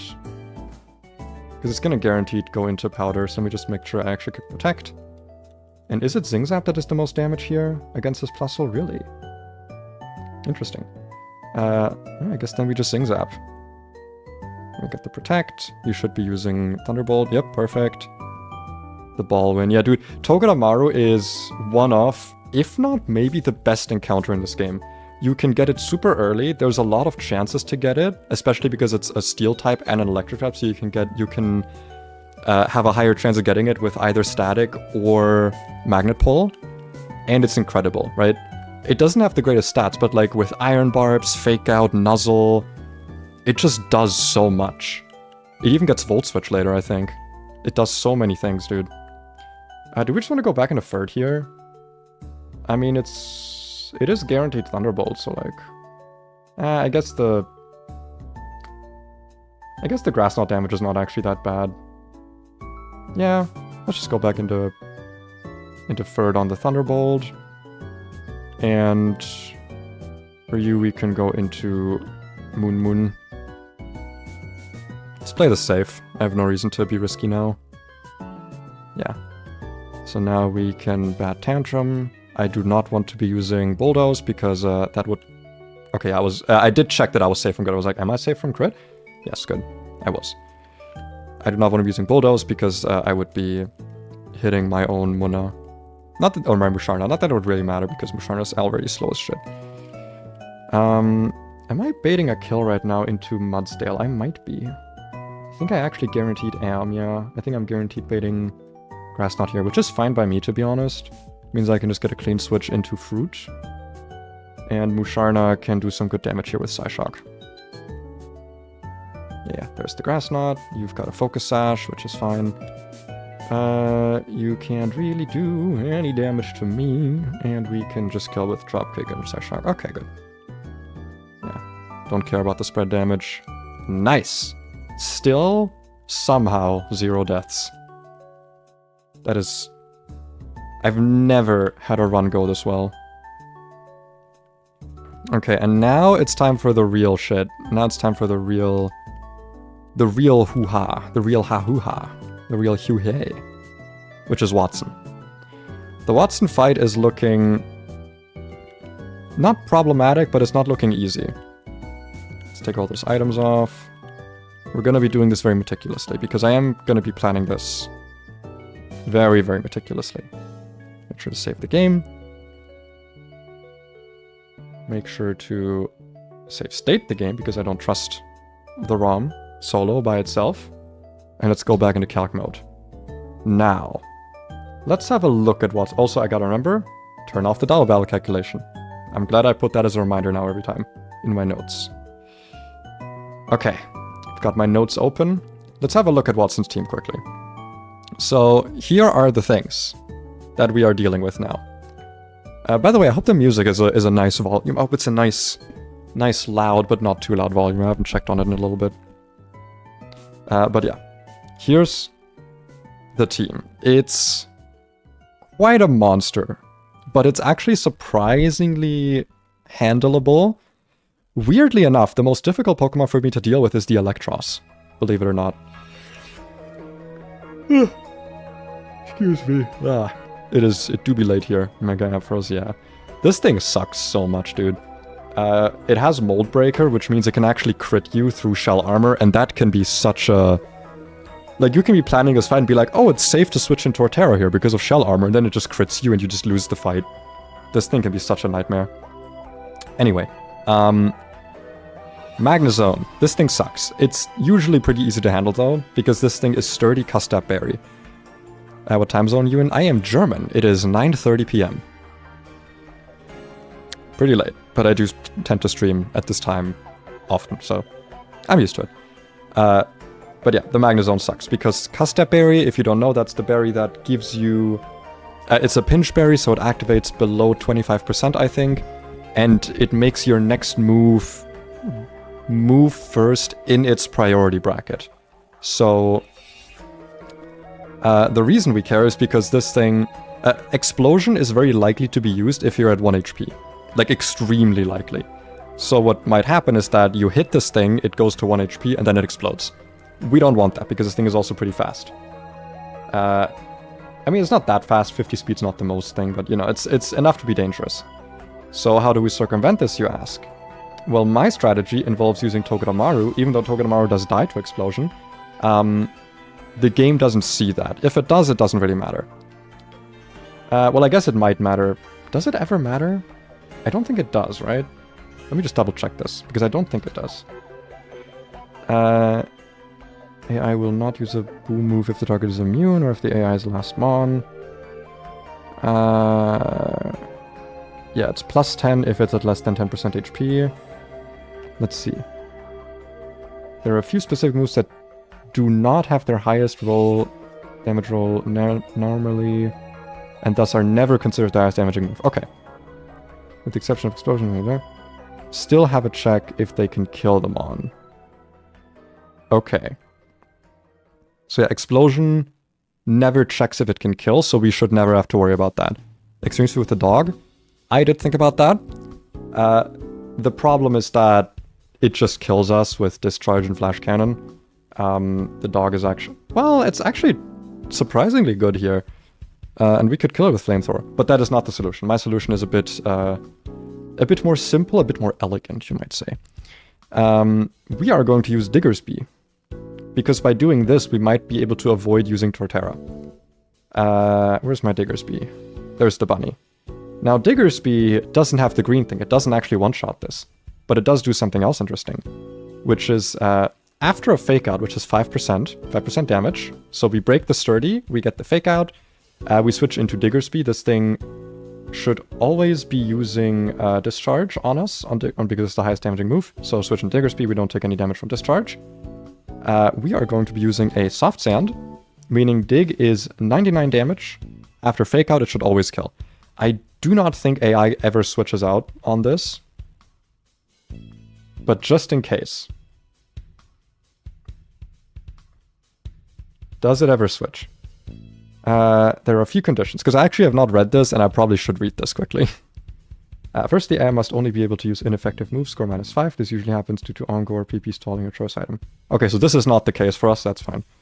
That is either fasten the player and does not get O-code. Must not be below 50%. The mon chooses... Okay, so this doesn't matter to us. So it doesn't do the thing where like it switches into a mon that's immune to the last move you use. It doesn't do that. That's good. Because it means we can just use dig and kill it. That's fine.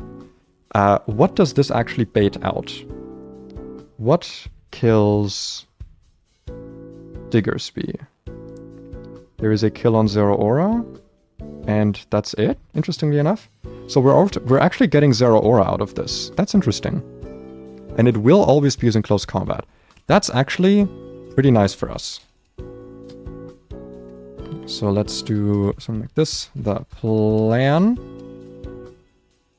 this still goes down with... Okay, good. So the plan is... Fake out... Switch... to soft sand... Digger's Bee... Kill with... Dig... This baits... Zero Aura... Close combat. Now for the Zero Aura... This thing is... weird. It's a legendary. It's powerful. It has a Shuka Berry, so you can't really kill it with ground moves easily. But it's surprisingly manageable. Here's the plan. And this is very unorthodox, but here's the plan. It's actually a pretty common thing to do with this. We're going to be switching into Masquerain. Masquerain takes almost no damage from close combat. Better, actually. We're not going to be using Vivillon, we're going to be using Masquerain. Vivillon is a lot better in double battles, because Protect doesn't really matter here. We're going to be using Masquerain. Masquerain will always switch in on close combat. And even if, for some reason, it is... Oh, wait, could it ever be knockoff? I need to actually quickly check how knockoff AI works for my own safety. Okay, it doesn't seem to have special AI, it's just highest damaging. I'm saying this because... Knockoff... knockoff removes your item permanently, so if I lose the soft sand, it is gone. Like, I don't get it back after the battle. So you need to be careful around Pokemon that have knockoff. So yeah. It has Intimidate. Yes, indeed. Now, Intimidate is good, but remember, we can always get crit through Intimidate, so it's never a safe strategy to Intimidate something down unless you have something with Shell Armor. That doesn't matter for us right now, actually, because we're going to be doing an interesting pivot chain here. We are going to also be bringing our snail. Where's the slug? There's the slug. So, Masquerain will take the close combat, this thing will go to -1 defense, and we can get the Intimidate. We switch out into Gastrodon because this thing is guaranteed using Plasma Fist to kill. Gastrodon is immune to Plasma Fist, and we'll be baiting a Grass Knot. Grass Knot is the highest damaging move. I also don't think it matters if this has an item. No, it does not. Close combat's actually more damage after that. Does it matter if you have an item? It might end up mattering depending on how much damage we end up taking from knockoff. Or from close combat. So let's... let me just change something out here quickly. Diggers B. Let's make sure that Masquerain is no item. No item on Masquerain. So that we never bait knockoff. I guess it doesn't super matter, but it might matter. We go into Gastrodon. This baits Grass Knot. Now, if you didn't know, this is a thing lots of people don't know, actually. Grass Knot is a contact move, even though it's a special move, and the animation doesn't show anything about it making contact. But knockoff is a contact move. We are going to go back into Togedemaru, which has Iron Barbs. So we're gonna be doing a little bit of chip damage with that, I believe like 8% or something. Then we're gonna be using Fake Out. At -1 defense, because this will have used close combat, it's actually some decent damage. Now we're baiting close combat again because it's a kill move. We go back into Masquerain, we go back into Gastrodon, we go back into Togedemaru, we just whittle it down like this. It'll be at like negative defense. Even if it crits, it doesn't really matter. Togedemaru might actually also want to be no item. Because also here, knockoff can be a bit dangerous. For Gastrodon, it doesn't really matter.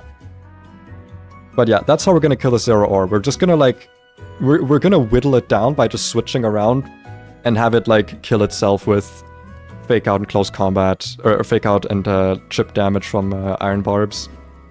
It won't take that long either because, like I said, because of close combat, it'll go down in defense real quickly. I think it might need like 3 pivot chains. Shouldn't be too bad. Now by the end of this, we will have Togedemaru out. What does Togedemaru bait, is the question. What can outspeed Togedemaru and has a fast kill on it? Well, the only thing that outspeeds it is Rotom. So now it might either be Rotom. Togi is out in the end. But yeah, this depends on how much damage we take. Might bait Rotom, depending on HP. But we might also bait... Electros because of Drain Punch. Because we don't really damage Electros and Drain Punch kills us. Electros is the most dangerous Pokemon in this entire team, at least in my opinion. I don't have anything that can cleanly deal with this. Torterra would be the closest thing for me, and even that is not very guaranteed. The problem is that this thing has Coil, right?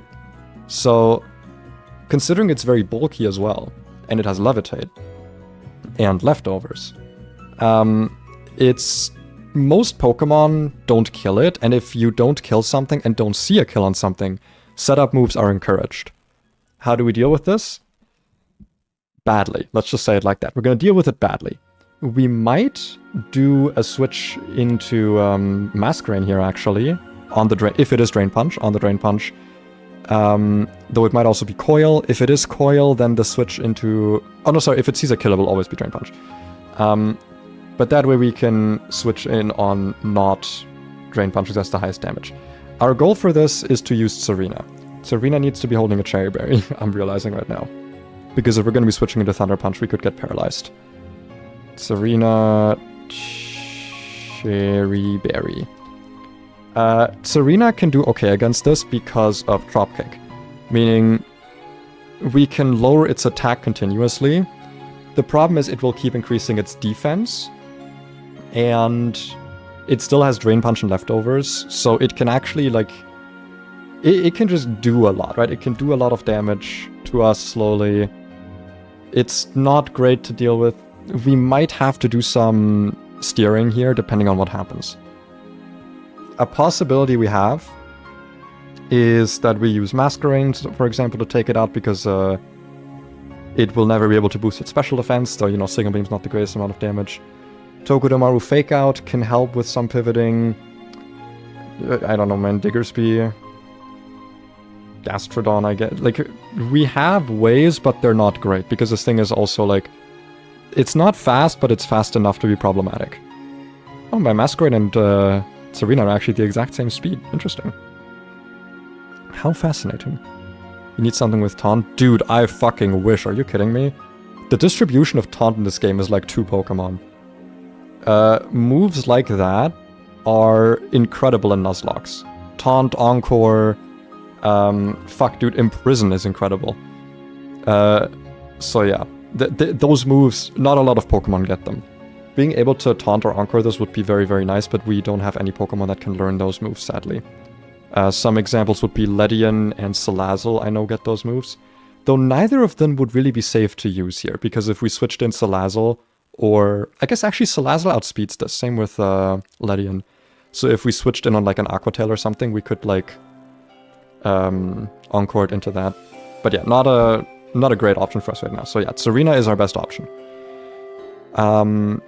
If it is Rotom, we have a different plan. Hold on. Am I missing a Pokemon slot? No, I'm not. I'm still good. Our plan for Rotom is to use... Where is it? The horse. This thing doesn't have Magnet Rise. Curse Gengar, dude, if only. But yeah, this thing doesn't have Magnet Rise. It just is a flying type with also Levitate. The reason I think this is used is because if you use something like Roserade, you can use Worry Seed to get rid of Levitate, so it kind of guarantees that it's still going to be hittable, or it's still going to be immune to ground. Luckily, we have Smackdown. If we have a Rostberry, we're fine to just like switch in Smackdown, Stomping Tantrum kills. Or also even just... Smackdown, Stomping Tantrum also always like exactly kills. The issue arises if we switch into a Will-O-Wisp, get burned, and then get burned again. It shouldn't be a big issue because we would still be able to two-shot this with Stomping Tantrum, but Hex Crit would become very spooky. So yeah, that's something we will have to be wary of.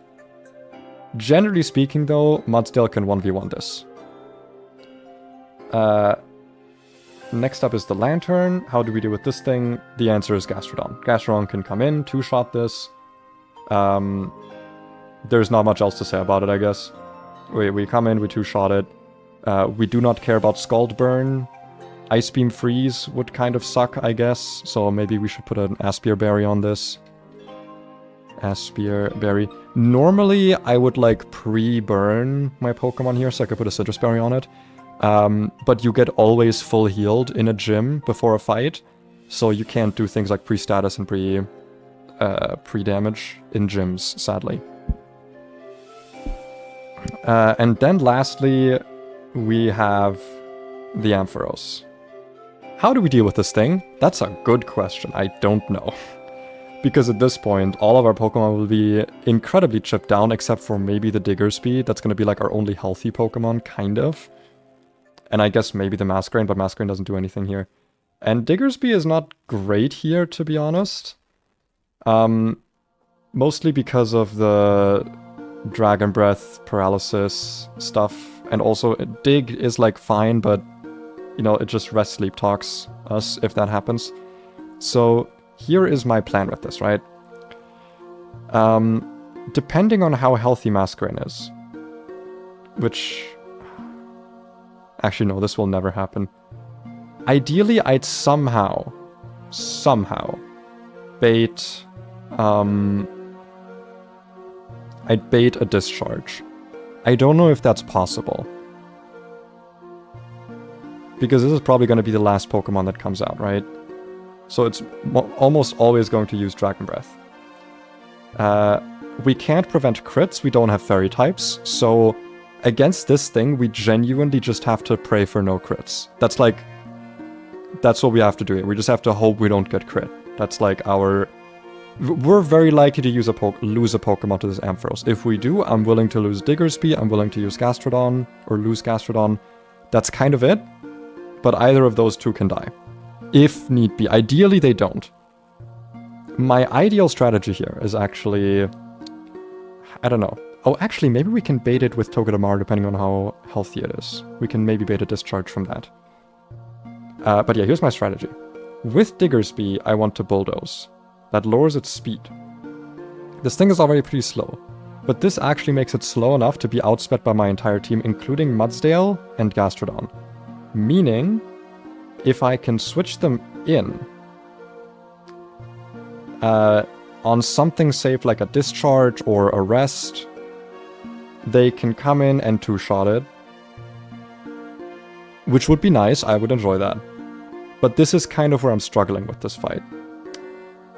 Nothing in my team can take this on. The issue is also, like, normally people like using Torterra for this, but Torterra also doesn't actually, like, kill this. So it would, like, using Torterra here would not do me any better than using Diggersby. I'm still risking crits and stuff, like, but I'm saving a rare candy, so I don't want to do it. Arcanine also doesn't do anything here. Musharna, sadly, for once, doesn't do anything here, and, yeah, Yawning doesn't help us because of Sleep Talk. Synchronize doesn't help us because it's a electric type, so we can't para it back. Our own Ampharos also doesn't do anything. This thing just has way too high special attack for me to, like, deal with that.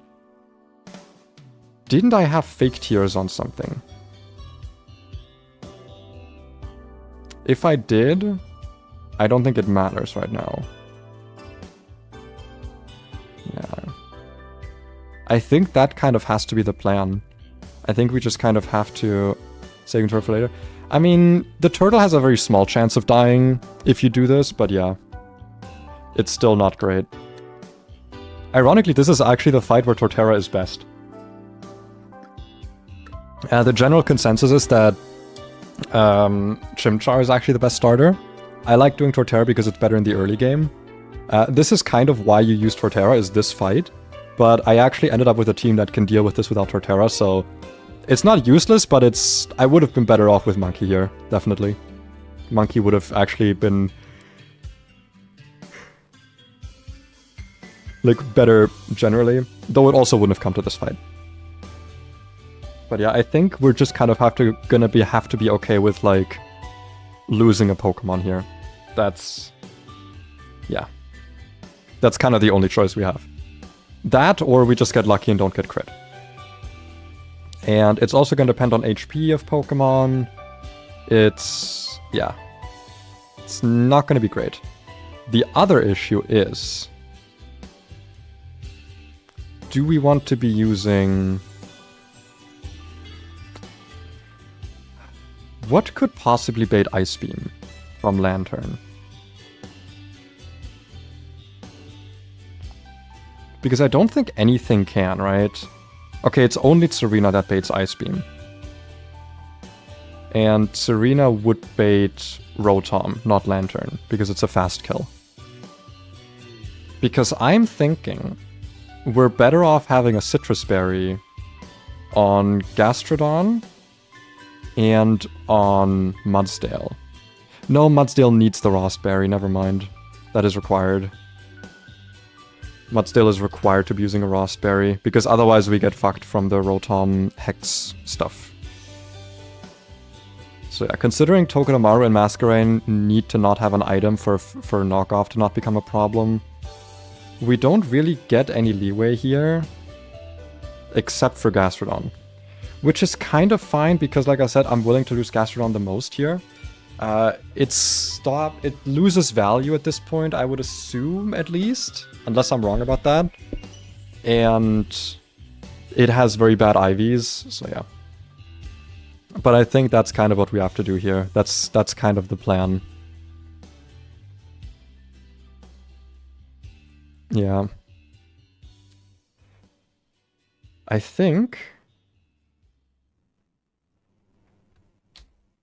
that it's time to unmute the game. I hope that's not too loud, actually. That might be too loud. I will actually quickly check that. Hold on. Let me see how loud this is by going into my stream audio quickly. Hold on, let me see how loud this is. That's actually so quiet compared to... My voice feels too loud sometimes. I feel like I can turn it down a bit. I might do that, actually. Because I actually think my voice on this is a bit too much. This is probably a bit better. I think this is probably better. Let's get the calc up. So what do we need on the team? We need Diggersby instead of Turtle. We need Gastrodon instead of Musharna. And we need Masquerain instead of Vivillon. Why is my Vivillon level 32?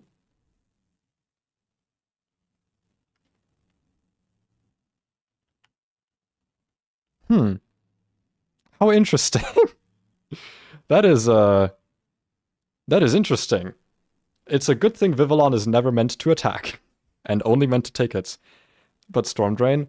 Well, you know, that would be nice if I had Storm Drain. However, you may observe something quickly, which is that my ability is Sand Force. This game doesn't just give you immunity abilities, you have to work for those. I think Storm Drain is hidden ability, so I'd have to use, I think, 3 heart scales on it. My current amount of heart scales is, if I'm remembering, 3 exactly. And I would not use it on a Pokemon with stats that are this bad, because it has terrible IVs. My Gastrodon is... It's not useless, but it's not good. It's not a good Pokemon. Okay, let's put all the right items on people. Actually, let's put them in the right order. That's dumb. I mean, sometimes it's good, sometimes bad. A lot of the abilities have been changed in this game. Some of the changes are for the better, some of them are for the worse. It's kind of up to you to decide what you think about that. I think generally they are pretty good changes, but yeah. Up to you. So, we need soft sand on Diggersby. Dude, this soft sand is getting so much use today. So we can actually kill the Magnezone with Dig. No item on Masquerain. We need a... Where's my berries? There's my berries. We need a Rostberry on Mudsdale. That's very important. We are going to need a Cherry Berry on Serena. That's also very important. And Gastrodon... Why did I write Gastrodon Berry? I guess Gastrodon needs a Gastrodon Berry. It needs a Citrus Berry. How the fuck did I write Gastrodon Berry? And let's double check our team quickly. Make sure that we have everything the way it's meant to be. We have Togedemaru, no item. We have Diggersby with Soft Sand. Citrus Berry, Raspberry, Cherry Berry. Let me export this team exactly as it is. So I'm gonna go script. I'm gonna go look for my script quickly. There we go. Run&Bun Lua. I can quickly go take all of these sets, go to here, and import them. And this should have updated them with the correct items. Yeah, soft sand. So now we can see that we do in fact have a kill on this with Dig.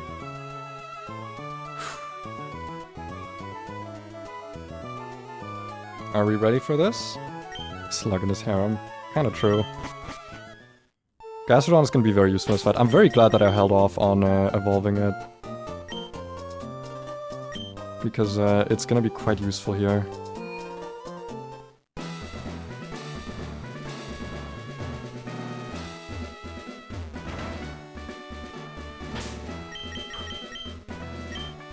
I have beaten Watson 2 times before.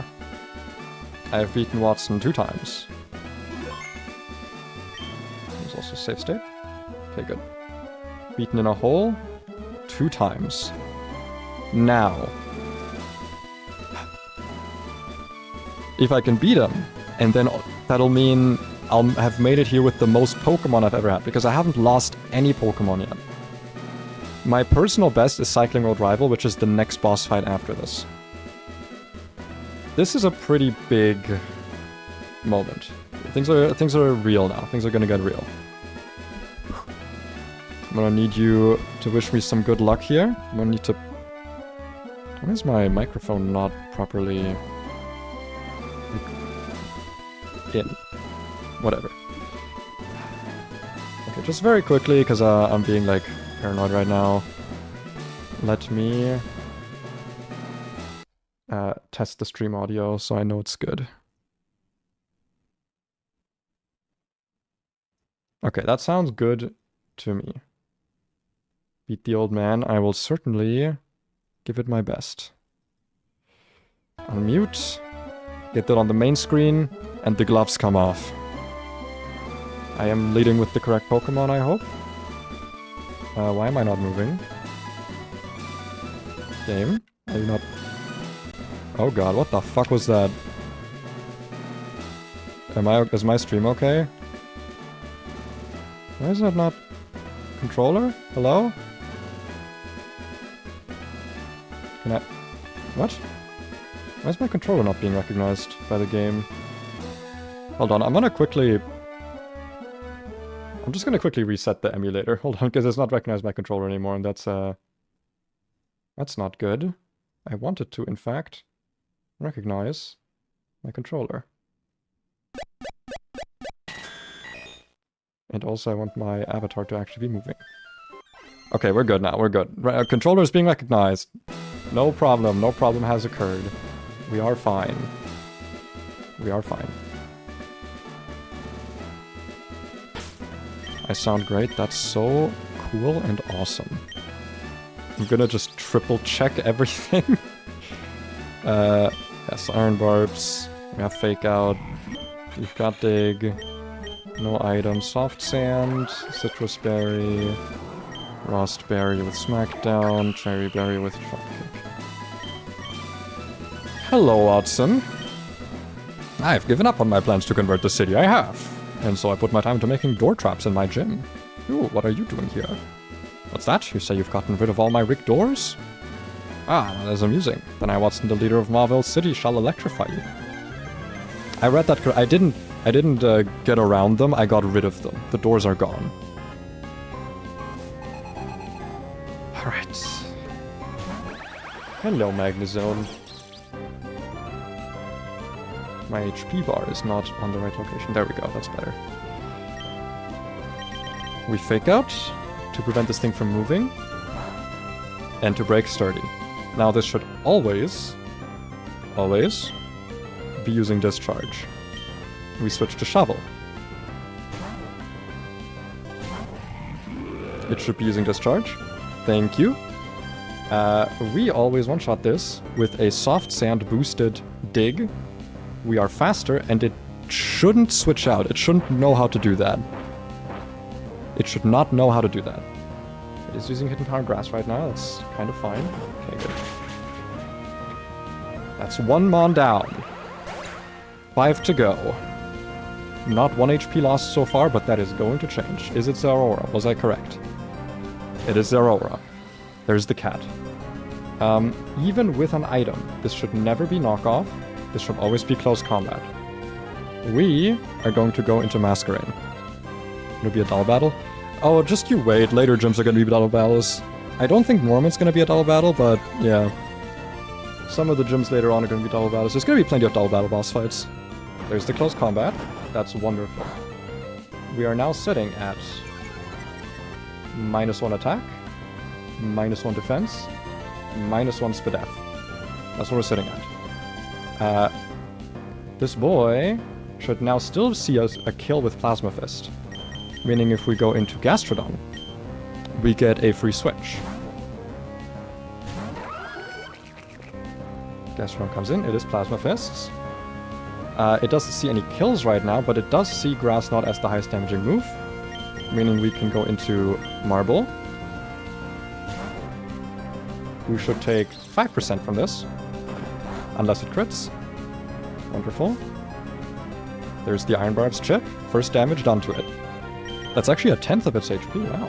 10%. It should still see a kill with close combat, but before it does that, we are going to fake out. We might actually run out of PP on fake out. That might become an issue. Wow. Look at that clean 20% max roll. Hell yeah. Alright, another close combat incoming, which means Skater. It's your time to shine. Intim. We are once again another attack down. And another set of defenses down. That's very good. Plasma Fist is still seen as a killing move. So we go over into Squimshy. This part of the fight is going to take a while because I don't want to speed through it. I could speed through it, but I want the music to sound good. And once again, a deluge of ions showers the battlefield. What? Wait, did that happen before as well? What does that mean?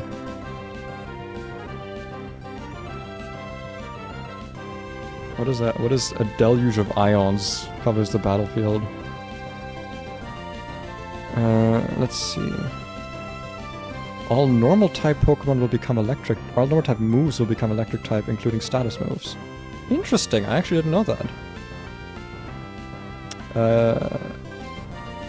In the remainder of the current turn. Okay, it's only for the current turn. That's fine, we can deal with that.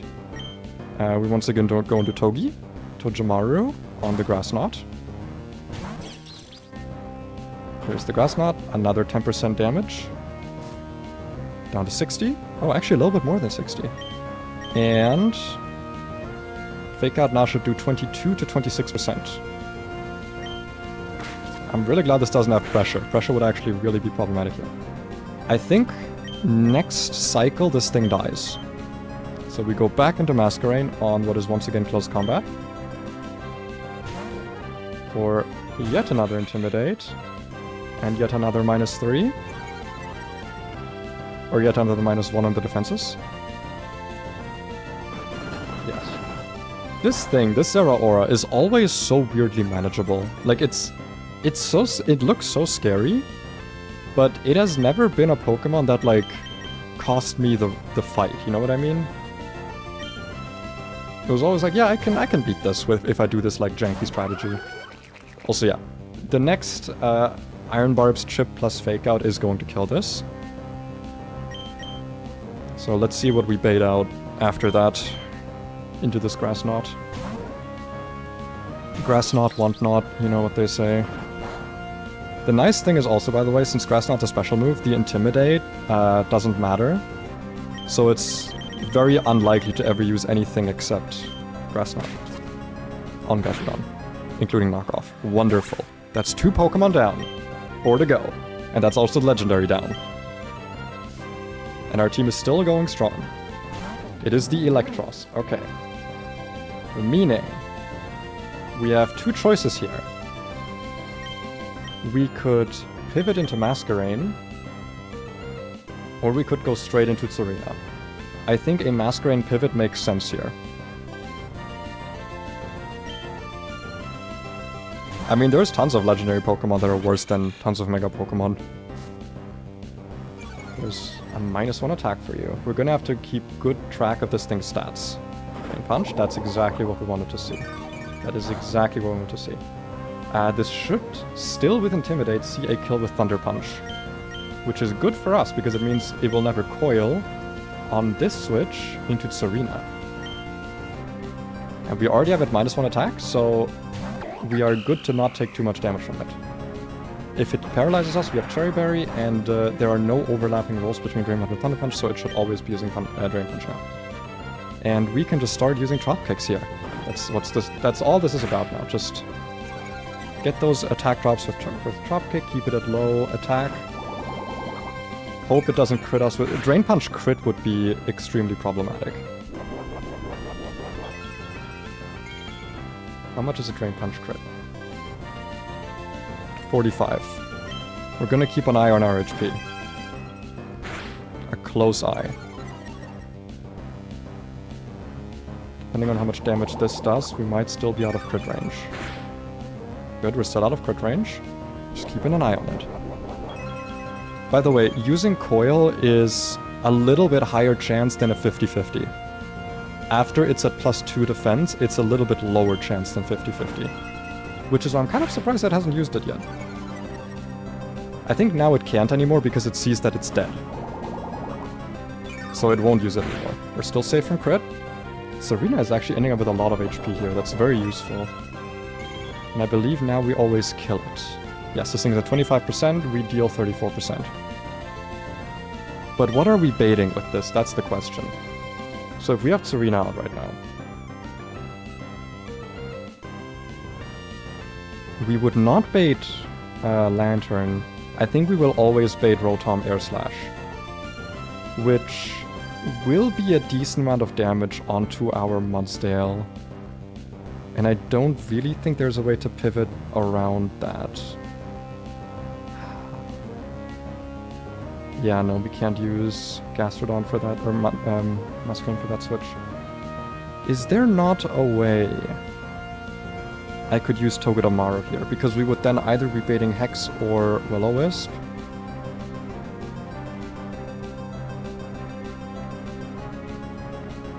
I think it might be better to just take the Air Slash. The problem is if we get Air Slash crit, then we're in trouble. Then we're in big trouble. We will have to pivot a bit. But we'd be able to figure it out.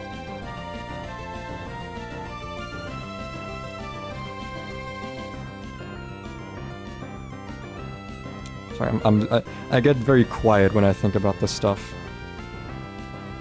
It might be worth a Togedemaru pivot, actually, I'm not gonna lie. The issue is that means we might switch in on a Rostberry burn, which would not be great. What is more likely here? It is Rotom. I think it's honestly better if we just switch straight into Mudsdale here. A crit would suck a lot. So let's hope it doesn't happen. Air Slash is not the increased crit chance move, so it's the regular 1 in 16. And after that we want to see the Will-O-Wisp. If we see Will-O-Wisp, well, we won't see Will-O-Wisp now because it's easy kill, so you know, it'll always use Air Slash. Please don't crit. Okay, that's still a lot of damage. We are currently dead to an Air Slash crit, I believe. No, we are not. Okay. So now we want to be using Smackdown. It is using Willow. It missed! Oh, that's the best thing to happen here. Oh my god. That is the ideal thing to happen. Right, it fell straight down. Gravity is active on it, meaning we can now kill with Bad Tantrum. We are safe from crit. We are safe from burn. A burn... Well, I don't think it will use Will-O-Wisp because it sees that it's dead, so it'll always attack. But man, Will-O-Wisp would be really nice to see right now. There's no way. Does it not see that it's dead? Does it not know that it lost Levitate? Oh, maybe it's like, because of Will-O-Wisp, Will-O-Wisp would make it not dead. That might be how it works. That's actually pretty good for us here. Out comes Lantern. And I believe it's always baiting Scald. It should. Scald is the highest damaging move and there's no overlapping rolls, even though we're not actually dead to it. This is Squishy's time to shine. Is there any way I can ever switch in on a discharge? There might be. What is a Scald crit? 58.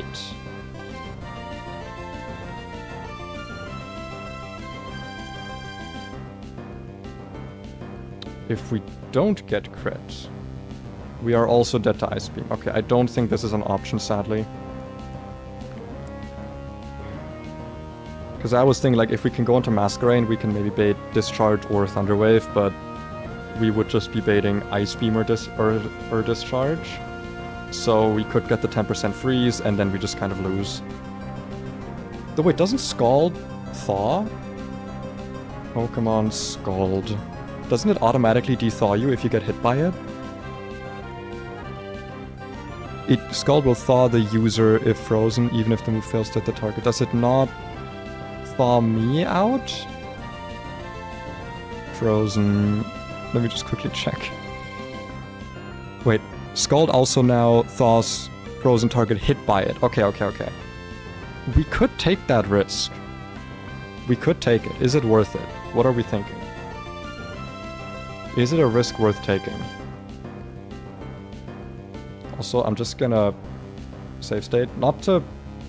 I just have a feeling we might have to... Like, if the game, like, resets, because I already had issues just now with the game, like... Or my screen's going black, and I don't want that to become an issue. And I don't want to redo the whole fight for that.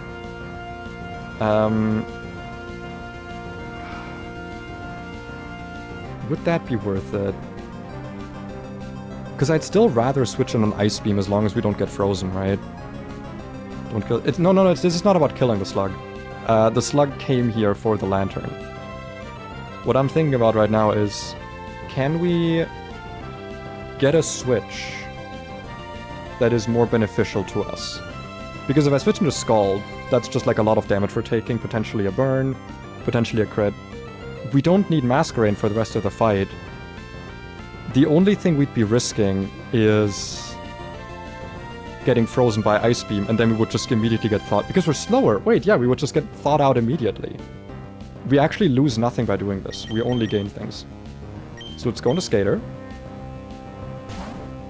The -1 attack doesn't matter here. We'll still apply it though. It's not like we have foul play or anything. Don't worry, I'm gonna kill Digger Speed before I kill the other one. That's fine. I don't think it's gonna be Thunder Wave, but it will be Ice Beam or Discharge. We want to see Discharge. Ice Beam would also kind of be fine, as long as we don't get frozen. If we get frozen, it's also kind of fine. It is Scald again. Oh, I guess it saw overlapping rolls, yeah. Okay, to be fair, we didn't lose anything there. Masquerade HP didn't matter anymore. It was just seeing some overlapping rolls, so... Yeah, it was random move, 1 out of 3. We got unlucky, but that's fine. 2 Earth Powers always kill this, even after leftovers, I believe? It has a really high chance to kill after leftovers. Let's not get Omega Crit here. That would be a problem. Citrus Berry is going to give me some good healing. Now we are fine to get crit, even though it would not be nice, because we still need this for Ampharos. Ideally. I did think about Mudshot with the speed lowering, but yeah.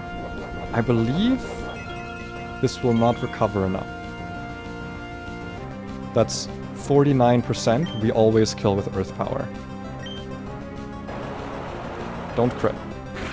Get a low roll, crit, no low roll, no crit. Okay, good. We're still dead to Ampharos now. Dragon Breath, I believe. So we will have to do some magic here.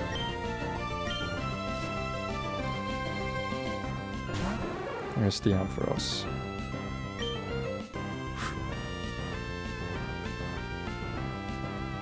There it is. Yeah. Regular Dragon Breath is 52 minimum damage, 63. Well, I believe it's currently calcing without Mega, meaning... I mean, it's still going to use Dragon Breath because there's no reason to use anything else, but, you know. That means I don't really want to stay in on it. Okay, so now we have to just, like, think. How do we do this now? Because now we have now it's Amphi. Can we get Digger's Beam somehow on a discharge? With Togedemaru's health? Maybe. I actually think we might be able to. Does Digger's Beam kill after a bulldoze? No, it doesn't. That's a shame. Because in that case, it might genuinely be more worth it to just go into Digger's Beam. No, because the problem is if we get paralyzed from Dragon Breath, we just lose. Like, we actually just straight up lose. We have to do the pivot now. So, we want to not get crit here. If we get crit, we want it to not press Dragon Breath. If it presses Dragon Breath, we need it to not paralyze.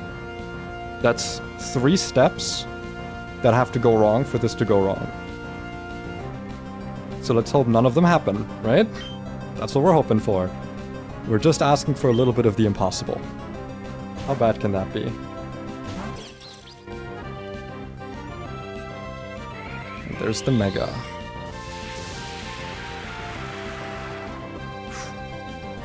No crit, no crit. Don't crit. Don't do it. That's a crit. That's a problem. That's a problem. We can get a fake out here for free, that's fine. Getting the damage doesn't super matter, but it might matter. Fuck. Fuck. How much is Dragon Breath? 33. Okay, it was a low roll crit. We're still fine. We're still guaranteed baiting a discharge here, because it sees a kill with discharge. There's no reason to switch in anything but shovel, because we need the speed drop. This should always be discharge. It should always be discharge. Thank you, thank you, thank you, thank you, thank you, thank you. We outspeed this, so... I mean, we don't want to see crit or para here, but if we see it, it's kind of like fine. But we don't want to see it.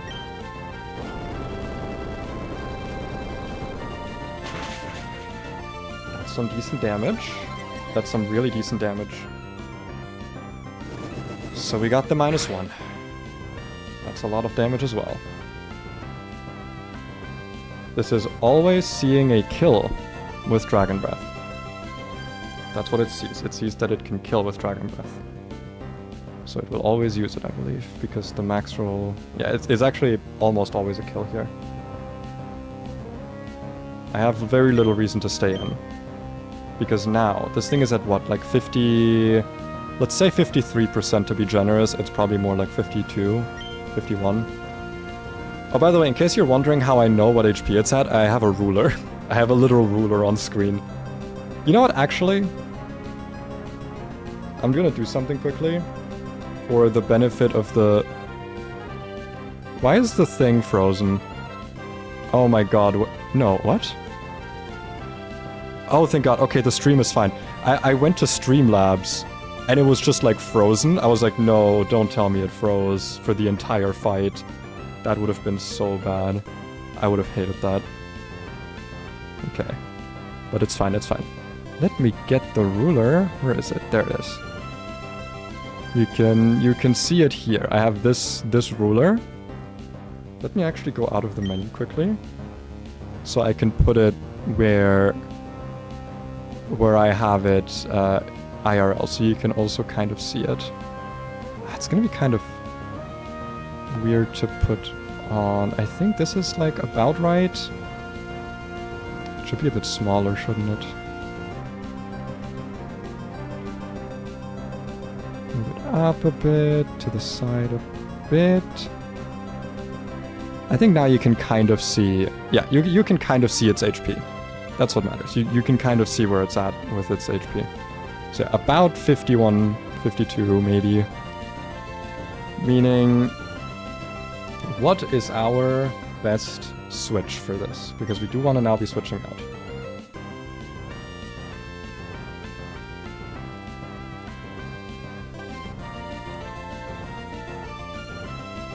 I don't think there's any way at all we can circumvent a crit.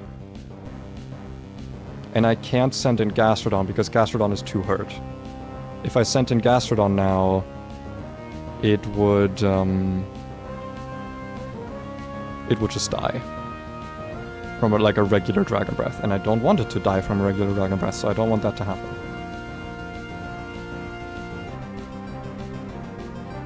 Obviously I can't send in Masquerain, that also just dies. Togedemaru at this point with Dragon Breath doesn't die to a crit. And then we get a chance to switch out for... Maybe not the horse. It kind of has to be the horse. I would rather lose the horse than Togedemaru. Togedemaru is incredibly valuable. If I'm risking a crit, I'd rather have it be on Togedemaru, because the thing is, it's not even fully safe if I then switch out into third. I'm dodging a crit, and I'm also dodging a para from Dragon Breath.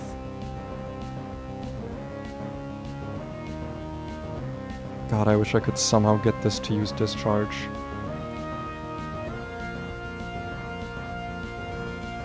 Also, Earth Power actually doesn't guaranteed kill right now. It's a roll to kill, so Gastrodon's not the answer. Okay, you know what? Third, you have to fucking hold, buddy, okay? You have to hold. You have to hold. Is it more worth it to just sacrifice Diggersby here? Third is really useful.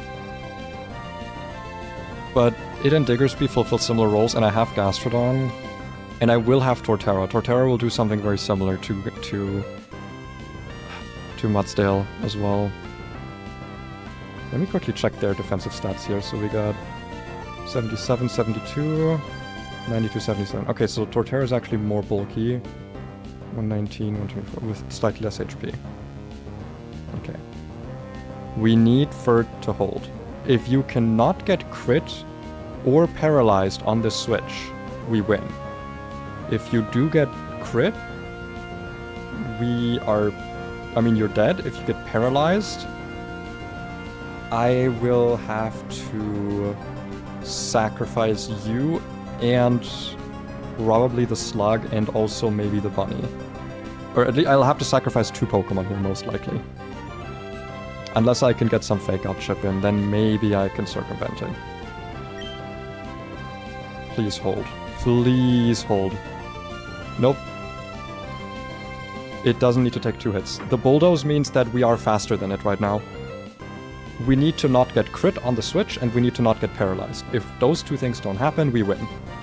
But that's why I use Bulldoze, because now we're faster. Gastrodon is also my whole team right now is faster. Okay.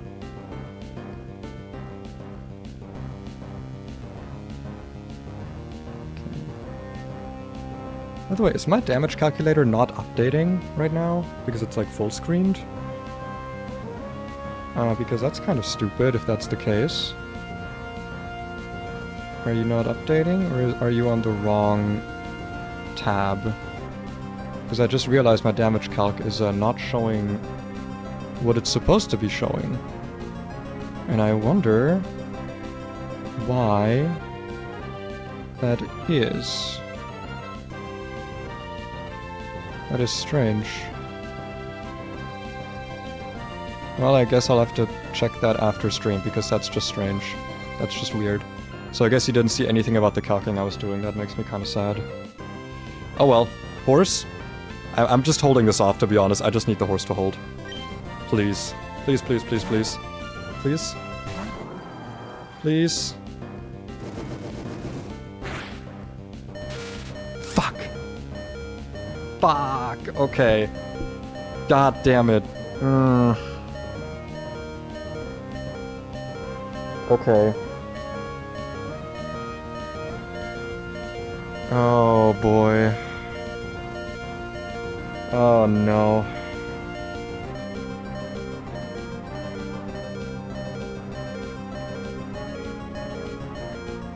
You don't happen to outspeed this when you're paralyzed, right? No, no you don't. Okay. There was nothing we could have done about that because we needed the Raspberry on this. I'm just kind of mad that now... I mean... Yeah, it's kind of worst case, because now we also don't get a free switch. The Para was definitely the worst out of the 2 options, but they both suck. Absolute disaster, yeah. What do we do now? Yeah, yes, you joined at the worst time. I'm currently, I'm just annoyed. Why is the thing not updating? The damage calculator. You're supposed to update. Okay, let me just try something. What if I do this? Then it's also not showing the correct one. But why would that be? Why would it not be showing the... Ah, whatever. Whatever. I just don't know what to do now. Just Amphi. If you want to see my predicament right now, Ampharos, it's at 50%. Or about 51, 52. I needed to switch in the horse, I needed it to not get crit and not get paralyzed, and we would have won. Now we are in trouble. Now we are in big, big, big trouble, because now we kind of have to sacrifice something. And it probably has to be the slug or the bunny. What HP are we looking at with both of these? Bunny takes 51 to 61. Slug takes 52 to 63.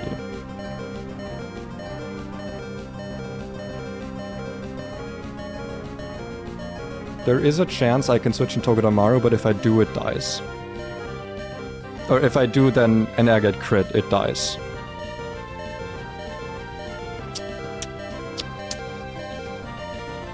The problem is that, like, we also just don't have a clean kill roll on this. Yeah, Earth Power is not a guaranteed kill. I think that's kind of our best shot, though, is... Well, is it? Okay, actually. So here are my two options. I have two options. Wait, no, fuck, I don't. I can't do this, right? I don't have PP left on Fake Out. Oh, god damn it, so I can't even get more Fake Out chip on this. It can also rest here. Can it? Wait, can it rest at this HP when it sees a kill? I think I might need to sack, but wait, let me check that. Also, hold on. I'm just gonna do something quickly here. Duplicate this. I'm gonna close this window because I want to see if that's gonna... Oh, there we fucking go. Okay. There you are. There's my damage calculator going again. Yeah, let me go into the AI document quickly. And also put the correct team in. I guess I'm just gonna put in the Pokemon that matter. Which are you? Gastrodon, Togedemaru. I'll just put the full team in. They deserve to be in here against Ampharos. Let me look at the rest AI. How do you work? Wait, that's not the correct window. There we go, this is the correct window. That's better, I guess, sure. Yeah, how does the AI work for rest? Not the rest of this document. Rest, there it is. If AI decides it should recover, then if one of the following statements is true, if it's holding a sleep, if it's going to Lumberry, if it has sleep talk, +8. If AI decides if it should recover. What? Wait, how would it decide if it should recover? Okay, well, we're gonna have to take a look at this properly for a moment. I forgot you under speed. I actually don't. I used Bulldoze, so this thing is at -1 speed. Everything on my team outspeeds right now. So actually, right now, everything outspeeds. Let's see. How does it decide to rest? Note about recovery move. Of hiding the AI deciding if it should recover logic in a section since it's a bit long and often irrelevant. For example, you're baiting a kill, it doesn't matter what this logic returns. Okay, so if you're baiting a kill, it doesn't matter. Okay, got it. It does, so it doesn't matter. We're baiting a kill right now, so it'll never rest. It can't rest over kill. Okay, because it is fast kill. So our options are... Here are our options. We go into Togedemaru. We risk Togedemaru to a crit. And maybe to a high roll. Let me double check that. So if we go into Togi. Dragon Breath against Togi. 28 to 33. So we're not dead to a Dragon Breath. What does that give us? That gives us the chance to switch into a Discharge instead of a Dragon Breath. So we can either have a 1 in 16 chance here of losing Togedemaru, or a almost guaranteed loss of Gastrodon and Diggersby. Call me idiotic. Call me reckless. Call me bad at Nuzlocking, because sacrifices are part of Nuzlocking. You need to know what Pokemon are valuable and which ones are not. You need to know what you can afford to lose. I love all of my Pokemon, and that is a bad thing to do as a Nuzlocker. I am aware. This gives me the highest chance of staying deathless. Togedemaru, you need to hold, buddy. You need to hold. You really need to hold this. Please hold. Please hold. Okay. Now this is a 50-50. Discharge or Dragon Breath. If we see Discharge, there is a chance that Gastrodon survives. If we see Dragon Breath, there is a much smaller chance that Gastrodon survives. If... Let me just check this. Is it actually more worth it to just go into Diggersby here? Is that more worth it? Because, like, what does Diggersby do at this point, right? That's my question. I don't want to sack anything. I don't want to sack anything. But out of all of my Pokemon, Diggersby is the most expendable at this point. It was good, it has held up until now. And I think it is actually pretty useful on Norman, now that I think about it. There's like one thing it's good against on Norman. But out of all my Pokemon, I think Diggersby is the least valuable. I think.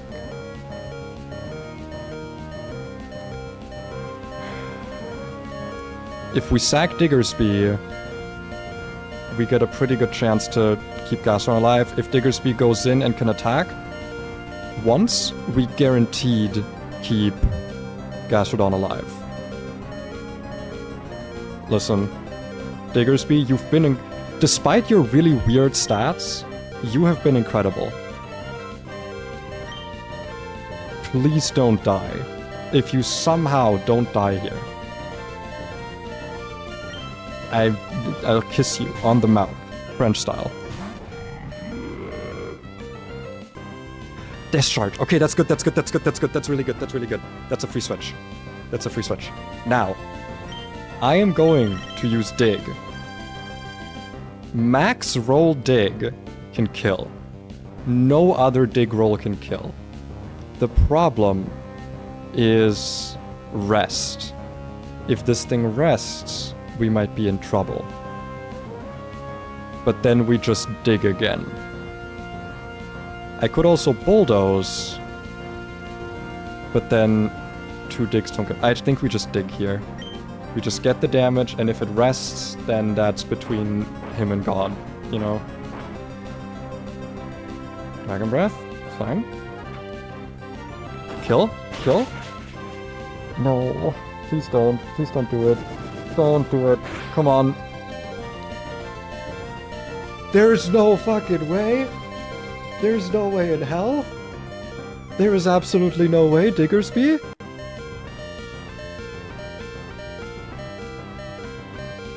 Which, I don't know which I'll cry. I'm crying. There is no fucking way. God loves the bunny. I so did not want to sack it. I absolutely did not want to. Is it just dead now? Yeah, bulldoze kills. We outspeed. Diggersby, you fucking monster. You absolute... You know, I thought Pidgey was the best Route 101 encounter because it gave you a dupe chance later. Or, like, on the next route. I've changed my mind. If I'm playing this game again, I will always try and get a Diggersby on Route 1. Incredible. Absolutely incredible. By the way, that was a minimum roll Dragon Breath. That was the least damage he could have taken. Like, he was so likely to die there. I think like 70% of the damage rolls killed, not even including paralysis and crit. Oh my god, dude. I'm so exhausted. I cannot believe that we did that. That's incredible.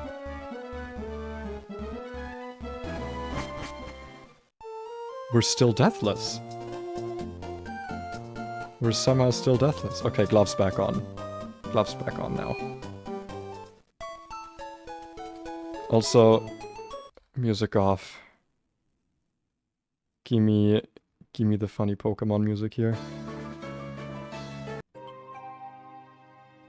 There we go, that's some funky Pokemon music to play right now. Oh my god. Look at this party. We had to steer so hard at the end. But there was kind of no other way. Serena did incredible, by the way. That Electros could have been such massive trouble. But fucking just held on. Squishy, you know, when you needed to hold, you held. Marble also, by the way, incredible. absolutely incredible. If it had more fake out PP, it would have been incredible as well, but that's not his fault. Or her fault, I guess. The fact you didn't get crit on Dragon Breath was incredible. The fact you baited Discharge was incredible. Oh my god, dude. I'm so happy. Okay, in my defense, or not in my defense, in my counter defense here, Devil's Advocate fence or whatever, technically this is an invalid run, because if you remember on the first stream, I reset the save after being really tired and just not paying attention on Brawly and losing like, or not on Brawly, but like on his gym trainers. And I was like, you know what, that was a really stupid death, and now we would just reset, and that's just not fun. So I was just like, you know what, to save us time to just doing all this again because of one dumb death, I just reload the save because it was a very, very avoidable death. That was just because I wasn't paying attention. But since then, we have been deathless. And you know what, in my opinion, I still count that because, like I said, that death was just nothing. But yeah. All the Roxanne planning, all the shell planning. How am I still deathless, dude? With such an... I don't want to say a bad box, with such an interesting box, no less. It's a very, very interesting box. You know what, actually? These guys get the privilege. Well, first of all, actually. First privilege is saving the fucking game here. Oh my god, dude. Also, as per usual, if I realize that I should have actually not evolved something here, I do reserve the right to, you know, reset it. But I think there's nothing really for me to delay anymore. Like, I have very few Pokemon that evolve at this point. Ironhead! I'll take that over Smart Strike. 10 more damage with a flinch chance. We take those. We absolutely take those. Shovel, dude, you fucking beast. This bunny. I mean, I'm not gonna lie. Like, I said this when I was planning. Torterra didn't do anything here. Like, Torterra took exactly the same amount of damage from Dragon Breath as all of my other ground types. I guess Torterra could have held a berry. It didn't need the soft sand, so I guess that was nice, but like... Yeah, actually, you know what? The Cherry Berry would have helped, but like, you still would have been dead to crit. I don't know, it just... Not much was that different here. I think High Horsepower is just better than Stomping Tantrum, right? Because we're never gonna use the secondary effect. Horsepower. I'm actually so proud of that. I'm actually really proud that I didn't use Torterra, because it means that for Shell and for Watson, that actually seems kind of good. How often am I really going to use Razor Leaf? I used it like once. And it, to be fair, it was pretty useful, but I doubt that's gonna come up again as an opportunity. Is this for my whole team, or is this just for... Is it just for Serena? Either way, I think it's probably better than Razor Leaf. I'm just gonna say that with completely undeserved confidence. But yeah, no, I'm really glad I have 2 whole rare candies to work with now, because like, I did use one on Roxanne. So, yeah. I've never fought Norman, and I've never made it past Cycling Road Rival, so being able to now have options past Cycling Road Rival is very nice. I'm gonna hold off on these guys, because I don't know if they get anything important. I'm gonna check those before I level them up. Same with you, actually, Tortuga, because I know that you evolve in this split, but I don't know if it's worth delaying you. My heart's still just pounding, dude. The absolute bunny hold on. Also me not leveling Vivillon on accident.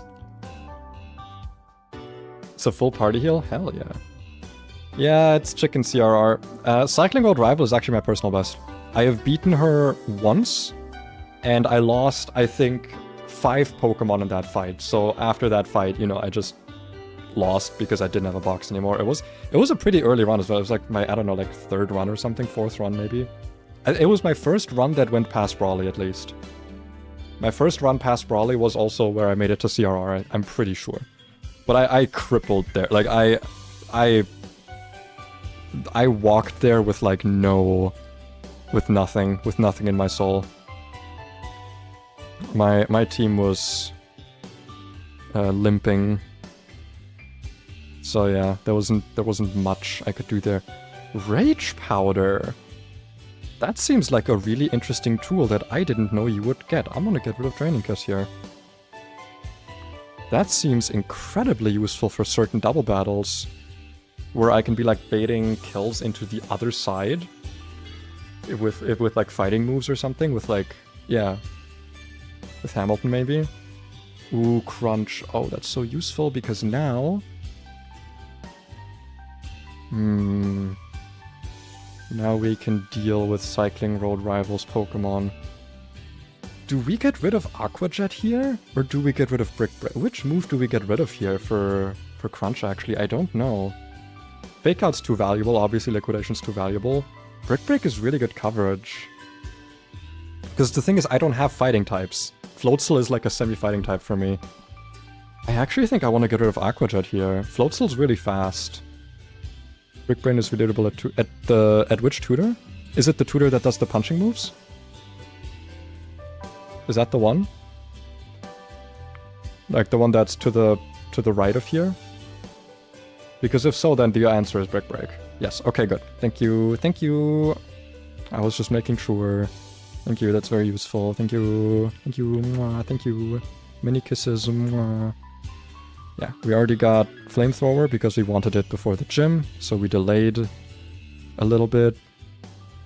Can you like learn a move? You absolute disgrace of a Pokemon. I think it's probably worth getting rid of Thunder Punch here. Like, we're not going to be using physical moves anymore. I really need to put like Seismic Toss on this or something. Because my Ampharos has just been like such a one-trick pony. Just doesn't feel like it does anything. I don't think I have plus it. Maybe? I don't know what nature I do have in this. Oh yeah, it is plus attack. Yeah. It's the 14 IV plus attack Floatzel. So I'm pretty sure this is like a free, what is it, Indeedee counter, right? It just like outspeeds and kills Indeedee. And I won't even have to worry about screens. I'm pretty sure at least. Maybe I'm wrong. I don't know if I need to... I mean, I can't evolve Basculin anyway, right? Like, is there a reason to not level this? Let me check.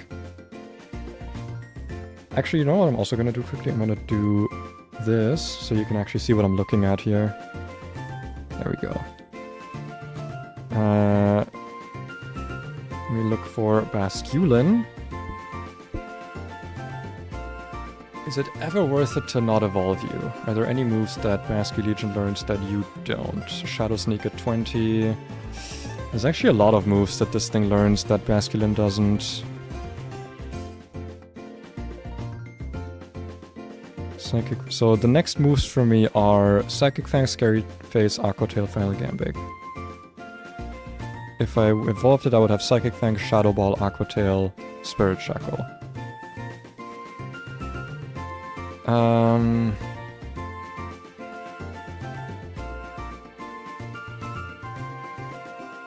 Is it worth it? I feel like it's not worth it. Because I feel like having Shadow Ball in this is probably pretty useful. Same with Spirit Shackle. I mean, I already lost out on Shadow Sneak, but that's probably a move that's worth, like, getting on here with Hard Scales.